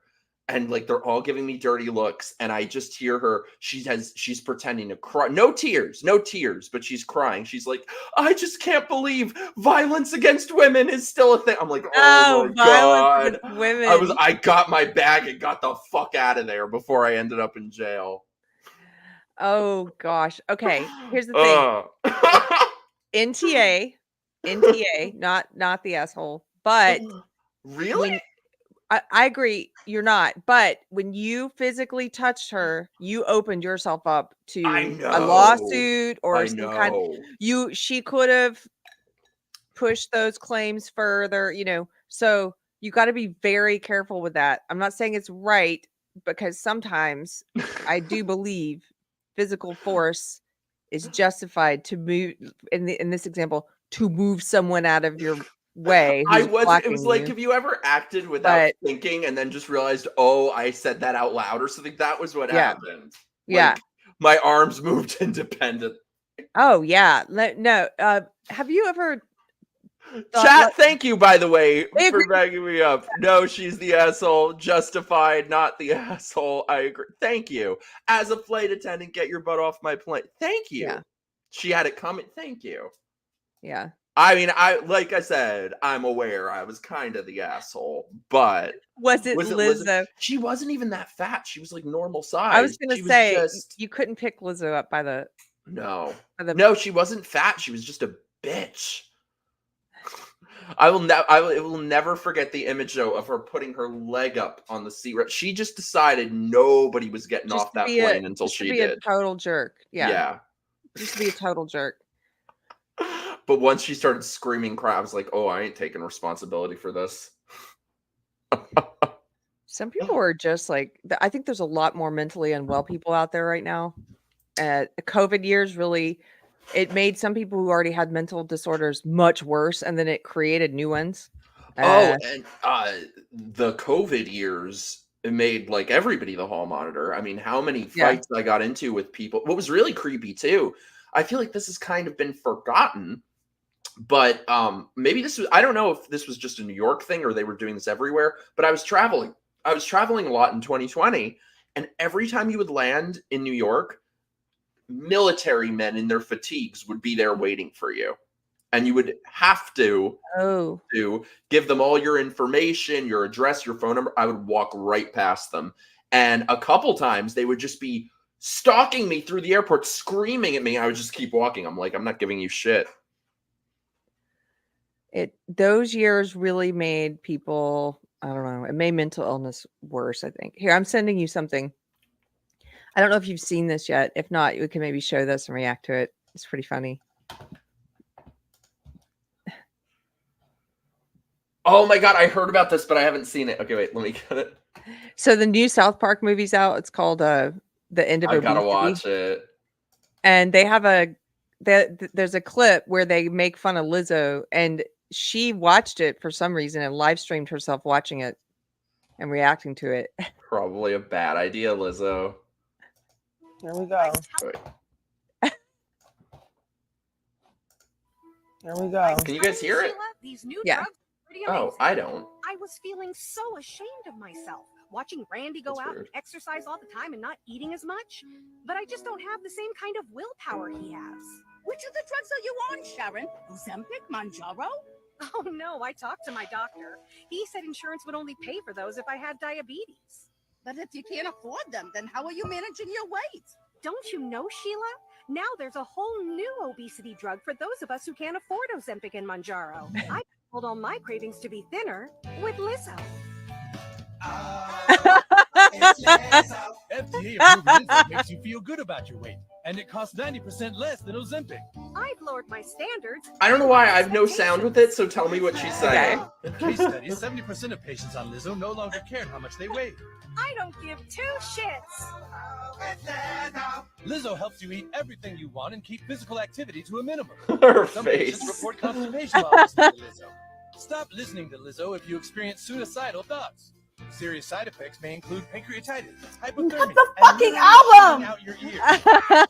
Are you living with concerns of obesity? Ask about the power of not giving a fuck with Lizzo. Okay, that's it. That's crazy. What'd she say? What did she say? What did she say? So first of all, the commercial is, and I agree with Erica. She looks really, her face was really pretty here, and I think it's actually kind of cool that she has enough of a sense of humor to stream herself reacting to it. But it's a commercial for a new.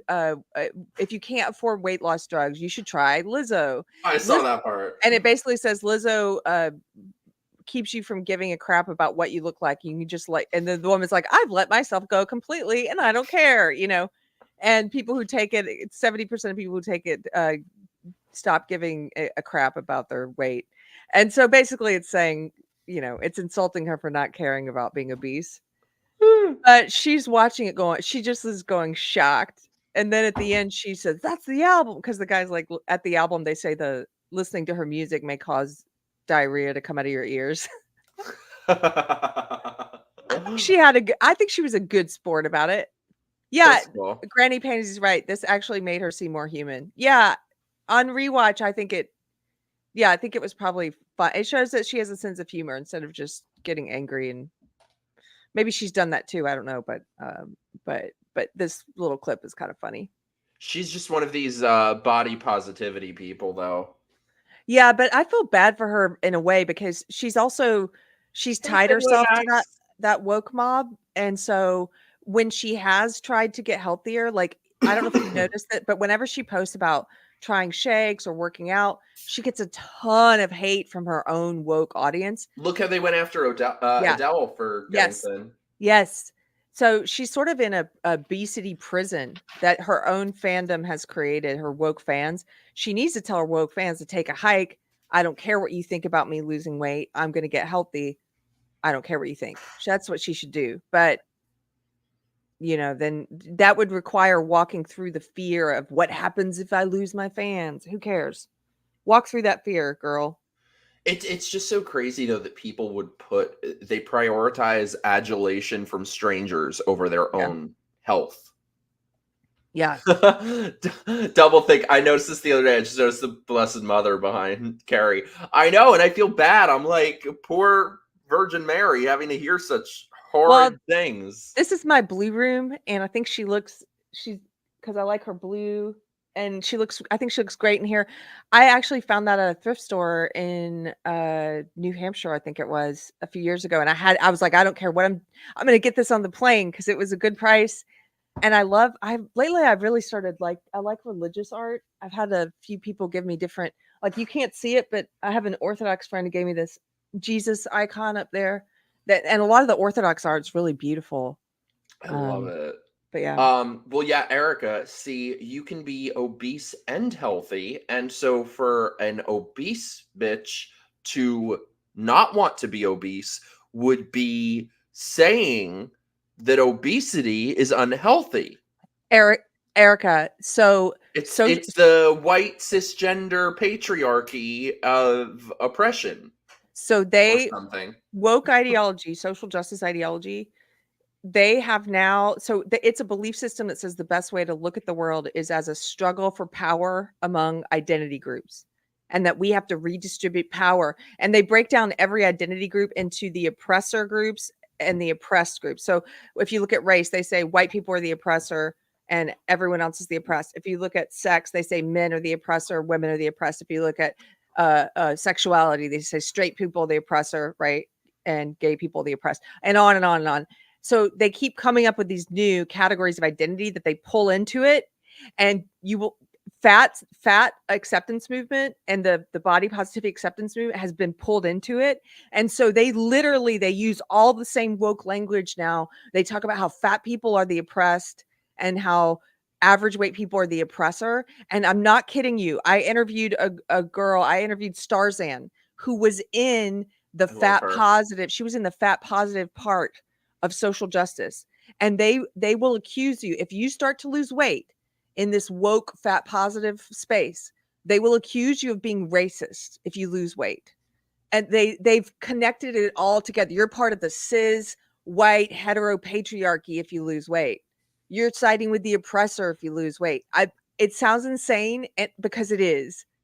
But that's why they pile on her if she even tries to get healthy. They're like, how dare you body shame others by caring about your health, And like Mikey said, they will teach you in that part of the cult, that part of the woke cult. There's like the trans part, there's the feminist part, there's the critical race theory part, there's the fat part. In the fat part, they teach you that being obese is healthy. There's nothing wrong with it. And they even have people, I know I'm going on a bit of a tangent, but they have people. I have a friend who used to work at Harvard Medical School, no medical training whatsoever. Her job, was to teach ideology. She was in the social justice world. That's when I knew her. She got this job there, and she was indoctrinating doctors at Harvard Medical School that biological sex isn't real. Sex is a social construct, and that being obese is healthy. And if you're a doctor, you should not talk to your patients about their weight because that's fat shaming.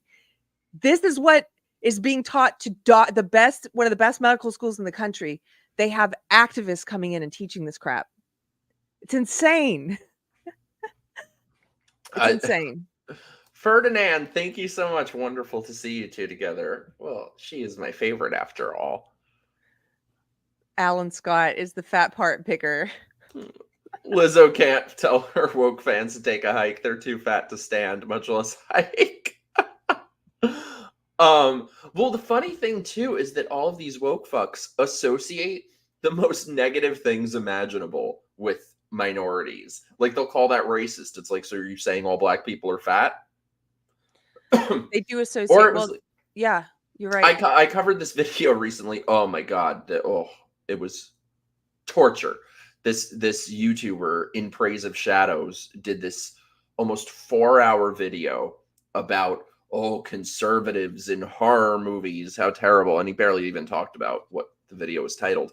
But he was calling somebody, after the fact, he was calling one of the people that he was trying to deplatform, called him like a low testosterone doughboy, which he is. And he was like, that's homophobic. And the guy was like, wait, you think all gay people are low testosterone doughboys? But they do. They do take things as like, yeah, they insult. Well, because social justice ideology is racist. Woke ideology is racist. And so sometimes it comes out in unexpected ways. And you're like, wait, what? Because they're not just racist towards white people. They're racist towards everyone. Mm-hmm. It's the whole thing about, when they put all that stuff about whiteness and how whiteness means being on time and working hard and keeping a nuclear family intact. These are all things that have to do with whiteness. Like, how insulting to Black people, how insulting to Mexican people, like to say that these are white things. But that's what the woke believe. They are incredible racists. Well, that's something we were talking about on your show the other day, is that it's why there really is just no such thing as LGBT, because when they say you have to sleep with a trans person, or if you're in a relationship with someone and they transition, you have to stay with them, even though they're an opposite sex. It can only be one of two things. Either they believe that sexuality is just a choice you make that can be changed, or they don't really believe that trans women are women. It's only one or the other. There are so many logical inconsistencies in the belief system. There's so many things it's hard to you have to believe two conflicting things, and there's a lot of those. And when I was in it for like 20 years. You spend a lot of time trying to make it make sense for others. If you're in the group of people who picked it up in college, like I was, and you try and intellectualize it and make it make sense. Like, my part in the cult was I was an evangelist and I would spread it to others, and I tried to jump through mental hoops to make it make sense to myself and to them. But there's so many examples of that. I mean, look at a most basic one is when they say, if you're in an oppressor group, you need to shut up and listen to X people, right? So they say white people need to shut up and listen to Black people. They say men need to shut up and listen to women, unless it's a conservative Black person or a conservative woman. Then that rule goes out the window. Why? Well, then they have convoluted reasons why. Well, it's because that Black person's internally racist, or they have all these, like, it's like Batman smoke pellets where they just are. It's like, wait, I thought you're breaking your own rule, and they're like, they throw a smoke pellet down and it just disappear. The black face of white supremacy. Yeah. Well, can I show you? So, like, just in general, I am very sick of the transes. I must admit, I am very, very, very sick of the transes. I'm sick of talking about it. I'm sick of everything. However, despite that, have you seen the most awful trans? I think one of the most awful transes. I would call him Trans Karen, the guy who goes to restaurants to bitch them out. My friend sent me the other day. Yep. He came out with a video. I have to show it to you. Let me see. It is enraging. Are you going to mock him yet? I want to see your comedy impersonation. Oh, I should. Why haven't I done one of him? You need to go to a restaurant and make it and be really, like, with your camera, like, and now I'm just like over the top. Why haven't I done that? That's a good idea. Okay, I'm gonna do that. So yeah, while I bring it up, let's get to our favorite segment. Transes of the week. Transes of the week. Transes of the week. Transes of the week. Transes of the week. I'm over it, but who sings your little interludes? It's the computer. I type it really? in. Really? Yeah. Someone asked if it was me. I was like, I'd hope I have a better voice than that. I probably don't, but all right, let me bring this asshole up. It hurts. By the way, I don't know if you guys, oh my God, look at this. It's right here. I was just gonna bring this up. He was kind of cute before. Wow. In a prison-y kind of way. It's always such a shame when they were cute before. It's a glow down. It's always a glow down. It is a glow down. He did. I mean, yeah, he's a handsome dude on the left. If you don't know anything about his beliefs and how annoying he is going to these restaurants. He looks like he'd be on parole, and he just looks like an average dude to me. But then on the right, you're like, Oh. I can tell you're going to be a problem because you got those glasses and you bitch! You're so scary too. Greg, stop! On that? I hate you. That was scary. I hate you. Sorry, Keri. Your ears are probably. You suck. Say hi to Keri. Hi, Keri. This is what you did. Thanks for introducing us, you bitch. No, you're the bitch. You suck. Yeah, you gave me a fucking heart attack. Oh my god. Okay, I have to go to the bathroom. I think I just did. Seriously, I'll be right back. Oh my god, he's My gone. bladder. Oh my god. I just did go to the bathroom. Ow. I need to regain composure. Chat liked that one, I guess. Oh my god, he's the worst. They know that Greg created an X account, a Twitter account that's just about scaring Mikey, and it's just video after video of scaring Mikey. What's it called? Fright Mike or something? Yeah, it's it's on Twitter at It Comes at Mike. Yeah. Oh my god. Thank you for the ear rape. Oh my god. Oh my god. Go to the bathroom while I try to clean my pants I am up. gonna take this. Wait, so what were we about to watch before? Oh, we're about to watch the restaurant Karen. Okay. I'll be right back. Oh. Damn, why didn't I think of it is 10 o'clock and my 2-hour bladder's right on time. We'll watch this and then we can wrap up. I don't want to keep her all night. Oh my god. Oh my god. I'm sorry. I'm he sucks. Let me tell you guys. I'm not gonna tell you how. I'm not gonna tell you how because he might be watching. However, I'm gonna get him back so good. I know exactly how I'm gonna do it. And I just need to plan everything out properly. I'm gonna make him shriek like a little bitch. Just wait. And here I thought the transes were scary. Thank you, Dangerous. Oh my god. Not in this room. I should like bolt it shut. Oh my god. What was I saying? That was a my heart is still pounding. Damn you, Greg. He got the entire chat. Damn. Yeah, thank you, Daniel. By the way, Daniel, I've been meaning to tell you all week. You were so freaking awesome on Third Railify's show. Hopefully we could all do it together next time. Because I was supposed to be on that too, but then I had plans that night. But him as a dude, dude has a strong I can fix him look. He does, right? See, he looked like he would have grown up in juvie, and that's kind of my type. So, like, on the left, I kind of would. Not on the right. Oh, my God. I'm still recovering from that. I'm sorry. This motherfucker is going to give me high blood pressure. Thank you, Emo. Thank you, Emo. Oh, my God, though. This guy sucks. Yeah, I don't know why. That was a good idea, Keri said. I don't know why. Oh my god. Oh my god. Oh my god. Ugh. He looks like he tastes like sour milk. Yeah. Ugh. But he's not very attractive some people manage to pass very convincingly, but he's not one of them. I was just gonna say thank you, Mikey, because I feel so much better. When we started this stream, I still felt a little nauseated, and it's gone.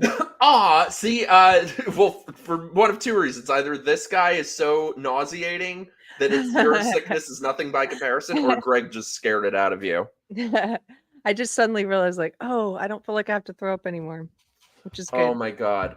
Okay, well, you guys have no idea what's coming. Okay, let's watch.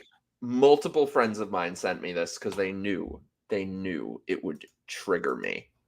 Are you ready? Yeah. This is my manicotti, and later this year, a surgeon will turn it into a tortellini. How, you ask? Let me show you. Now, if I still had my meatballs, which I don't because I got them removed cultural appropriation, this would be the first thing the surgeon would remove. So let's go ahead and do that. With the meatballs gone, his next move will be to split the manicotti straight. It's manigot! It's not manicotti. It's manigot. Can I also say, if you were to go back in time to the 1980s and show this video clip and say, this is what people are going to be like in 2024. I think in the 80s, you'd be like, so everyone's going to be mentally ill. We thought we would have flying cars in the future. Instead, we got this. Everyone's going to be crazy. The cultural appropriation. Down the middle. I wasn't trained for this. Ooh, we did it. We will then open the manicotti and lay it down flat. Inside the manicotti, there's all kinds of filling, which the surgeon will remove. They haven't taken enough from us. They're taking Italian food. Once it's cleaned out, the only thing left will be a small tube of spaghetti that carries all of the manicotti's various sauces. We'll come back to this tube later, but for now, we will shorten it. Next, the surgeon will use the outer shell of the manicotti to create the inner lining of the tortellini. Dude, but before the surgeon can create the tortellini, he must first make room for the tortellini. Hey, this might fit. Hey, look at that, we did it. Now we just make sure that our pasta transportation tube is set in the right position inside. And just like that, we have created a brand new tortellini. Buongiorno! This is my manicotti. And later this year, a surgeon will turn it into a tortellini.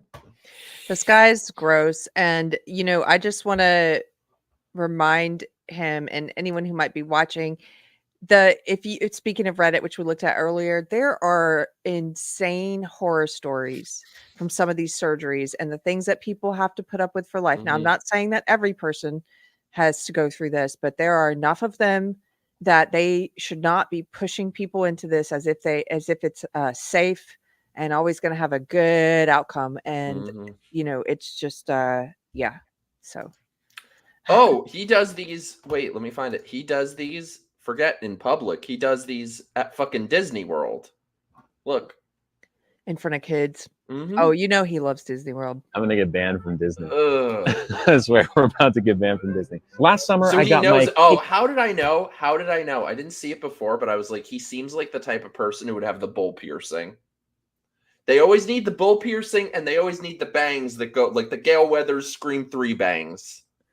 He's dressed up like Minnie Mouse. Like, this is, again, in the 80s. This is when most normal people would have looked at him and said, pervert. Like, pervert. He's doing this out in public at a place where kids are around. Like, he's dressed like this. And now we've gotten so used to this insanity that we're just like, oh, it's just another tranny, His mother. Oh, Christ. Yeah. You think my mother would tolerate this shit? Scream 3 bangs. God. Pops removed, and the plan up until recently was to get my marshmallow wand reconfigured into a marshmallow tunnel. Unfortunately, a few weeks ago, I noticed some hair regrowth on my marshmallow Notice wand. how, by the way, I feel like this is, again, a big distinction between legitimate transsexuals, people who experience gender dysphoria, and people who are part of the trend who are perverts. Yes. Exactly. There is a difference. I was going to say politically trans, but that's a much better description. Yeah, there's a difference. And the people who actually have gender dysphoria and struggled with it since they were children, they hate people like this guy because now this is the public face of trans, and these people they don't want to be associated with them for good reason, because these are people who are usually, it's a fetish, it's a sexual fetish.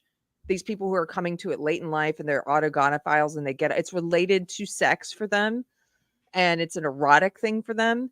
He is getting off dressed like that in front of people and kids at Disneyland. He's getting off on it. This has nothing to do with him feeling like a woman trapped in a man's body. And I guarantee you he did not experience that gender dysphoria when he was a kid or anything. I don't think even they're pushing it so far. They're trying to, I don't know if you've seen this, but they're saying you don't even have to have gender dysphoria to be trans anymore. That's medicalizing it. Yeah. Yeah. Ugh. This is a pervert who is trying to pretend, I'm in the same group of people who I'm a victim and I've always felt uncomfortable in my biological sex. No, you haven't. You're just a perv. This is the way you get off. Too. You look at somebody like Blair, people, or people who I would consider to be legitimately trans. She dresses like an adult woman. A very adult woman. Somebody like Sarah Higdon dresses like an adult. People like these perverts, though, always dress like 5-year-old girls. It's Oh, fucking yeah. weird. They're pervs, and it's all related to sex for them. And if you go into, speaking of Reddit, a lot of these forums where the women are saying stuff like, my husband just decided he's trans. He's never had this issue before. He watches a lot of porn. Oh yeah, he watches this kind of porn. Oh yeah, now he thinks he's a woman. It's always goes back to this fetish for them. And I would say now, out of this huge epidemic of people who are suddenly claiming to be trans, I would say probably the percentage of people who have gender dysphoria is still what it always was, 0.01% of the general population. Yep. And the rest of this growth that we've seen in the numbers of people claiming to be trans are all perverts, cluster B personality disorders if they're girls, people with borderline personality disorder, unstable sense of self, which is borderline, and all of these other things that are now getting lumped in with gender dysphoria. And how much does that suck for the actual gender dysphoric people? Oh God, there's videos of him doing Bad, this on a because the outside of the wand is what becomes the inside of the tunnel. So you don't want hair growing there, or else it's very uncomfortable. So I talked to my surgeon, and he said that it would be best to postpone the procedure until after hair removal is complete. This is obviously disappointing because I was really excited to have a marshmallow tunnel sooner. That being said, it is still happening. We're just not sure. And he knows exactly what he's doing. Hair removal is a fickle thing, and it's really hard to predict when it will finish. I just say, like, my hair removal technician, who was it that said by the way end of before? the year? I think it So was Emo Trash fingers crossed. that said you could not waterboard this information out of me. Can you? That's like this. My mom's here. Like, why couldn't you do this if it was absolutely vital for you to share this information? Why couldn't you do it indoors? So the story you shared earlier about am I the asshole? Yes. So and I said that you were not, but you open yourself up by you don't want to be the person who they're like, oh, he's the one part of the physical part, right? But it's justified. Is it unethical according to current law? Maybe, but is it immoral? No, I don't think so. Moving that person out of your way. I bring this up because if I were a parent, I can't even imagine, but if I were a parent and I had a little girl at Disneyland and some guy looking like this, if he came up and tried to talk to her, I think I would pepper spray him. Hell yeah. I think I would just be like, no questions asked, get away from my child. Like, Zoom. And that's am I the asshole? No, you're not at all. Unethical, maybe. You're the hero. Immoral? You're the hero. Which is like, my mom got us kicked out of Disney World once when I was a kid. did she pepper spray someone? No, she punched someone. What? So we went to, they had like the Ninja Turtle show, and this bitch was playing, remember April from the Ninja Turtles? Yes, I remember April. Some bitch was playing April, and I forget for what, but she grabbed me by the arm, and so my mom punched her in the fucking face and got us thrown out of Disney World. Your mom's a little firecracker. Was she the asshole in that situation? Probably, usually. She punched April. No, you got tossed. Lifetime ban. Was it a lifetime ban? No, it was for the day. I went back. I live near there now. Oh my God, I hate this guy so much though. Oh my God. Ugh.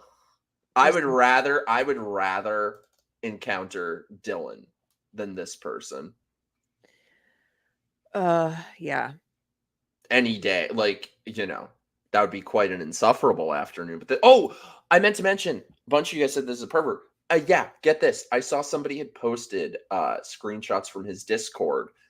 And on Discord, you have different channels. So there's one channel that's about like kids and stuff. There's another channel for like porn and naked pictures. Why would you ever have even one of those, let alone both of them, right next to each other? On his Discord? Mm-hmm. See, we're living in this porn culture. It's so sick. People are depraved. You're running around acting depraved. Look, I said this when you were on my stream on Tuesday night, but I've been thinking about this a lot because a sermon my pastor gave. But if you're a Christian, you believe that you are created in the image of God, that you are divine, that God's royal blood like runs through your veins, that you are a divine creation of a divine God. You're a child of God, and all of this perversion and degeneracy and stuff that's happening now, and everybody's got a porn site and everybody's uploading naked and people, having sex with anything that moves. And it's sort of like you are degrading yourself, like you're no better than a pig in slop. That's not what you are. You're something so much more beautiful and sacred than that. Why you treat yourself like that? Like you're nothing. And we're in this culture that says you're nothing. We're nothing. Do anything, try anything, Look at these. Look at just the thumbnails here. My balls. Everyone here. My balls. My dick. My dick. My balls. My balls. My balls. He's sex obsessed. My dick. I told you. My balls. And his whole transition is sex obsessed. My dick. Yeah. Like we get the point. He's sex obsessed. Oh, look, his balls. His balls. Balls. Can I answer? Like God, ew, I don't want to think about that. Can I answer Ramiro's question? Oh yeah, sorry. Ramiro says, "Okay, this person has way too many before and after pics. There's definitely something going on there. I wonder what." Can I answer? Yes, please. I think I know what it is, Ramiro. It's what I mentioned before. This guy does not legit have gender dysphoria. It's not about having since a child had this mental disorder where he felt born in the wrong body or he felt like he wasn't a man. It's not that. This is a sexual fetish for him. It's called autogynephilia. And he gets off on seeing himself as a man pretend to be a woman. He probably cross-dressed a lot before he decided to come out as trans. He probably cross-dressed in sexual situations at home in privacy. Like it's sex related for him. And so part of it when he's out in public is he gets off on that's also why he's not trying to be a more convincing woman, because he gets off on being a man dressed as a woman in public and forcing you to participate in his fetish. That's why he has all these pictures of himself as a man right next to himself as a woman, because he's internally gleeful about the fact that he's like able to do this and disguise it as his identity.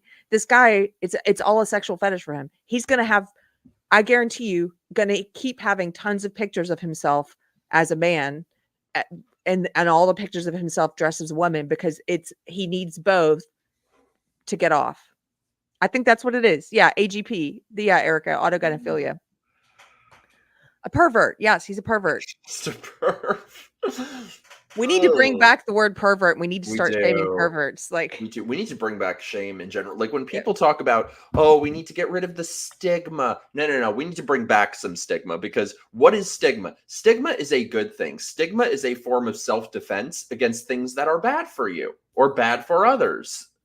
Yes. I am pro stigma. To bring it back for a second to the Christian belief system, my pastor, he just did a sermon called, it was like Make Stigma Great Again. I love that. I love that. And one of his points is that, so Christians, we believe in self-governance. We believe that God calls us to govern ourselves, to become better versions of ourselves, to try and behave in a way that's befitting for a child of God. It's all about you deciding to do that, not the government forcing you to do that. God wants you to choose good and to become more Christ-like. Try to become more Christ-like. He wants you to walk the way that he, as God, is telling you to walk. And that has to come through personal choice, self-governance, right? But we have law. Law exists for the ungovernable. Law exists for the lawless, people who will not self-govern and will never, ever change their behaviors. And so one of his points about stigma is that in society, we have stigma, we have social shame to try and rein in those aberrant behaviors, those perverted behaviors, those behaviors that hurt others or that we find to be immoral. We use shame to keep those at bay. Now, if shame doesn't work, and we are now in a society where they're saying, don't shame people for being a pervert, right? Okay. So what happens then? You're going to reach a point where the law is going to have to step in, and the laws are going to get more draconian and authoritarian. There are some authoritarian countries where, what country is it where they will cane you if you litter? Like they will physically cane you. There are countries where there are physical legal punishments that have gotten very authoritarian, and we don't want to get to that place. As a Christian, I don't want to get to that place. I don't want to get to a place where humans start voting for crazy draconian laws because things have gotten so out of hand. We should be using shame so that we don't get to that place where people start voting for crazy authoritarian policies. Use shame, social shame, to keep the bad behaviors in check. From that's, I don't know if that makes sense, but it makes a lot of sense. Yeah. It's by the way, wait, yeah, I love this unit. Make asylums great again. Also, wait, I'm trying to find it in the chat. Oh, great, the clip is already up on Twitter. Oh, Jacob is right. It's Singapore where they will cane you for littering. Really? Yeah. Yeah, see, Esteban. Oh no, James, I don't want to wear the headscarf. I don't want to wear the headscarf. Oh, great, here it is. Tell you're going to be a problem because you got this and You bitch! You suck. It was delayed though. I was like, what is happening? He is the worst. Yeah, here's his Twitter account scaring me. I love this is one of the best parts of Twitter. Like, the internet has a lot of terrible things and a lot of good things, and I love this. This is a good thing. It's just a prank. It's just an account of Mikey being scared. This is the worst one. Him scaring me coming out of the bathroom in the morning. He is the worst. Oh, well, Keri, I don't want to keep you all night. I know you haven't been feeling well, so like, tell people what you got. Oh, I'm glad. I missed you. I miss you in general. We need to hang out soon. We do. Well, okay, so I usually do live shows. My live streams Monday and Friday, so tomorrow at 1:00 Central. But with all this construction happening outside, it might be too loud to do it. So maybe I can do it remotely somewhere else. Because there's a crew of people hammering and building this new porch right outside the window. You could usually come visit us tomorrow. We're just gonna get on a plane. Do it. What else? Oh, well, if you're in the Texas area, let me plug something my husband's doing. Yes. My husband has his full band. They're doing a show at the Mucky Duck in Houston this Saturday night. And it's a great venue. If you're in Houston, Texas, my husband's band is amazing.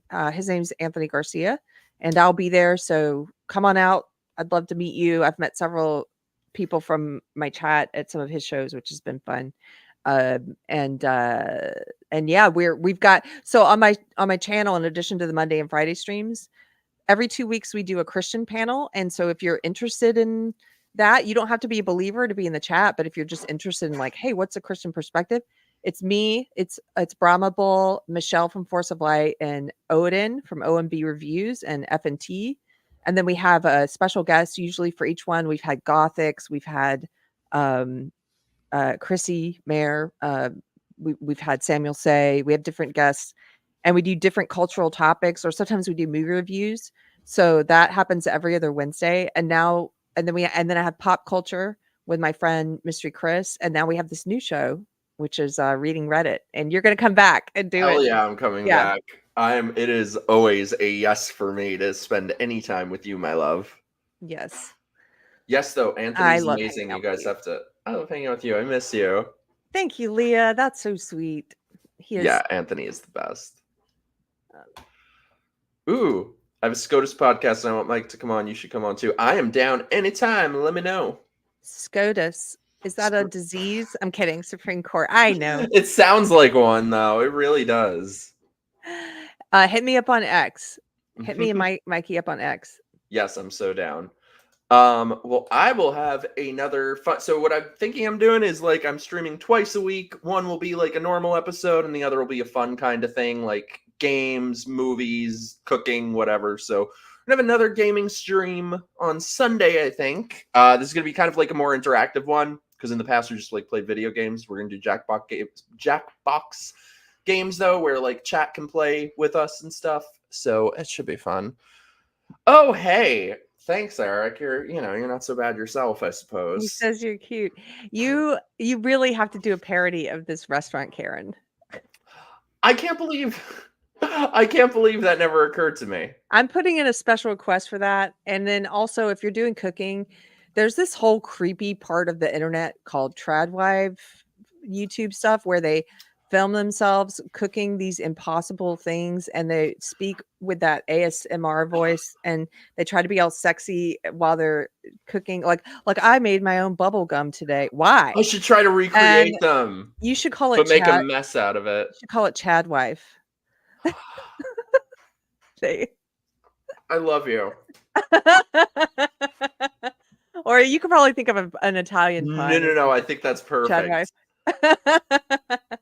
Okay, but I'll take a Tradwife. And you're like, today I decided to make my own. Like there's one where she's like, my children wanted cornflakes, but I don't keep that in the house. So I decided to make my own cornflake. And it's all she says, like, why are you talking all sexy? They all sound kind of possessed. And then she's like, and I just happen to have all of these ingredients in my cupboard. And what? I'm gonna do that like trying to recreate their Tradwife. You need to do it, food. but he's all like, I decided to make, what was that food the guy had earlier, the Italian food in the clip? Manigot. Yeah, you're gonna be like, not manicotti. What else? So what was the other word? Manigot. You're not gay, you're emo. Close enough. Trad gay cooking stream. Yes. Yeah, they're all like oddly sexy. Why? I know why. Oh, Sherry, this makes me so happy. I love you so much. You're the best. Granny panties. We have the greatest squad in the world here. Aw. I feel like the last one we did was like very spontaneous. So I feel like, it wasn't my best cooking. So I feel like, yeah, we need another one. And Keri, you got to come visit. I would love to. Hey, I know I'm leaving, but can I show you one last thing before? Oh, please do. One second. I'm just typing because I'd forgotten to update the description. I'm going to do it right after the show ends. But if you guys feel so inclined, join the squad all the way and come hang out on our Discord, Zoom hangouts, etc. Join my locals. Yeah, you do, Danny. Yes, Okay. show me. Okay, I'm gonna send you this one. This is the one I was talking about. I think her name is Nara Smith. And I've watched her. Okay, now this is a different commentator talking about her. Cute too. I haven't seen him. Okay, start this video at 5:19. Here we go. I put it in the private chat. Hell yeah! Thanks for being here, Dialectical. That's my girl. Dialectical swing. I had not been aware of how crazy this Tradwife thing has gotten until there's all these different rabbit holes on YouTube, these different communities, right? Now I'm like, this is so fake. I'm going to 4 minutes in. No, 5 minutes and 19 seconds. Or roundabout there is close enough. Okay. And listen to her voice. It's like, I decided to make my own bubble gum. I've seen that video too. Aw, thanks, Alan. Mike is like the old school fun gay. I miss those. Thank you. The old school. Hey, Dark Horse. Oh my God, that was not a good place to pause. Her face, yeah. Ooh. Okay. Looks like Dylan Mulvaney, who looks like a Halloween decoration.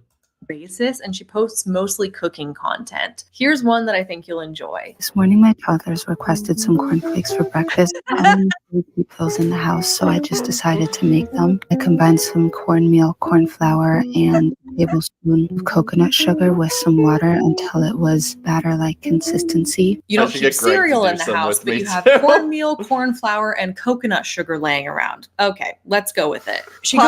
Pause it for a second. Also, look at her dress. Look at that dress. They always have to dress like they're in the fucking prairie wagon days. Why are you where's your apron, second of all? And your makeup and everything's done perfectly. And this is just ridiculous.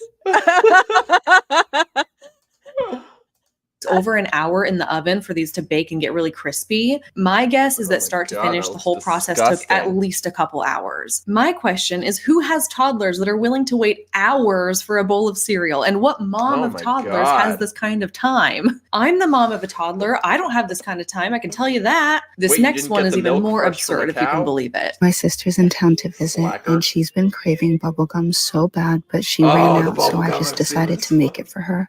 I poured some powdered sugar on some wax paper and created a well before combining my gum base with some corn syrup and slowly melting it down. Once that was all melted, I gave it a good stir and poured it into my little powdered sugar wells I created. One of her favorite flavors is green apple, so I made a green apple one, and then also experimented with making a cinnamon vanilla gum. Once the mixture was cold enough to handle, I kneaded it and then stretched it out and made sure to always have it covered in the powdered sugar so it wouldn't stick.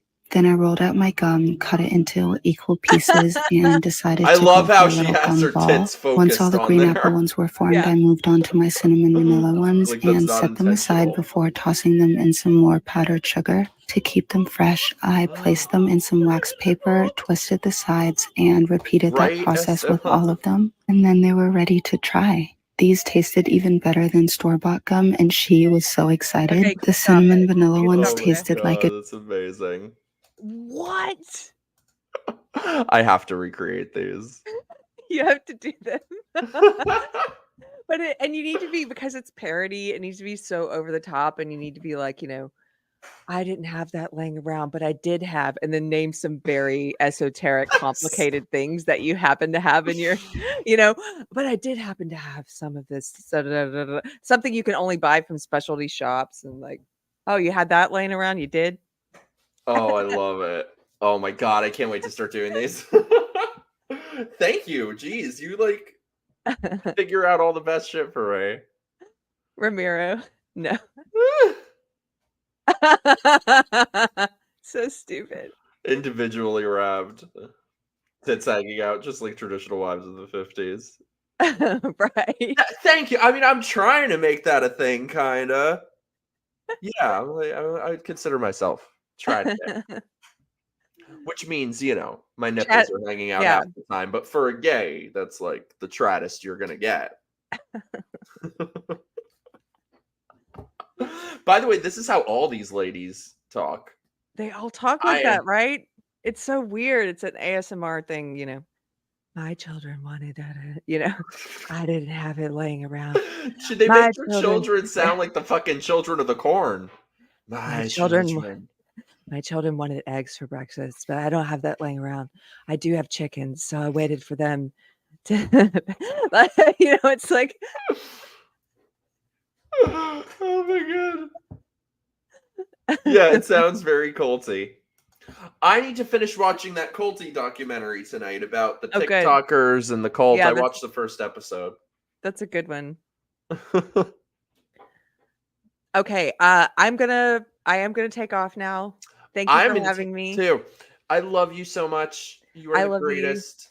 Give Anthony a big hug for me. I will. You guys, it was fun hanging out with you in chat. You're really funny people. I love you guys. Yeah. I love you guys. Chat friends, I love you. Best friend. Goodbye, Mikey. Thanks so much for being here, my love. And everybody go subscribe to our channel. You already are, I'm sure. But, if any of you are stupid and have bad judgment and aren't, then go rectify that and subscribe to the Queen. All right, my love. I love you. I will talk to you later. Mwah. Bye. Bye, y'all.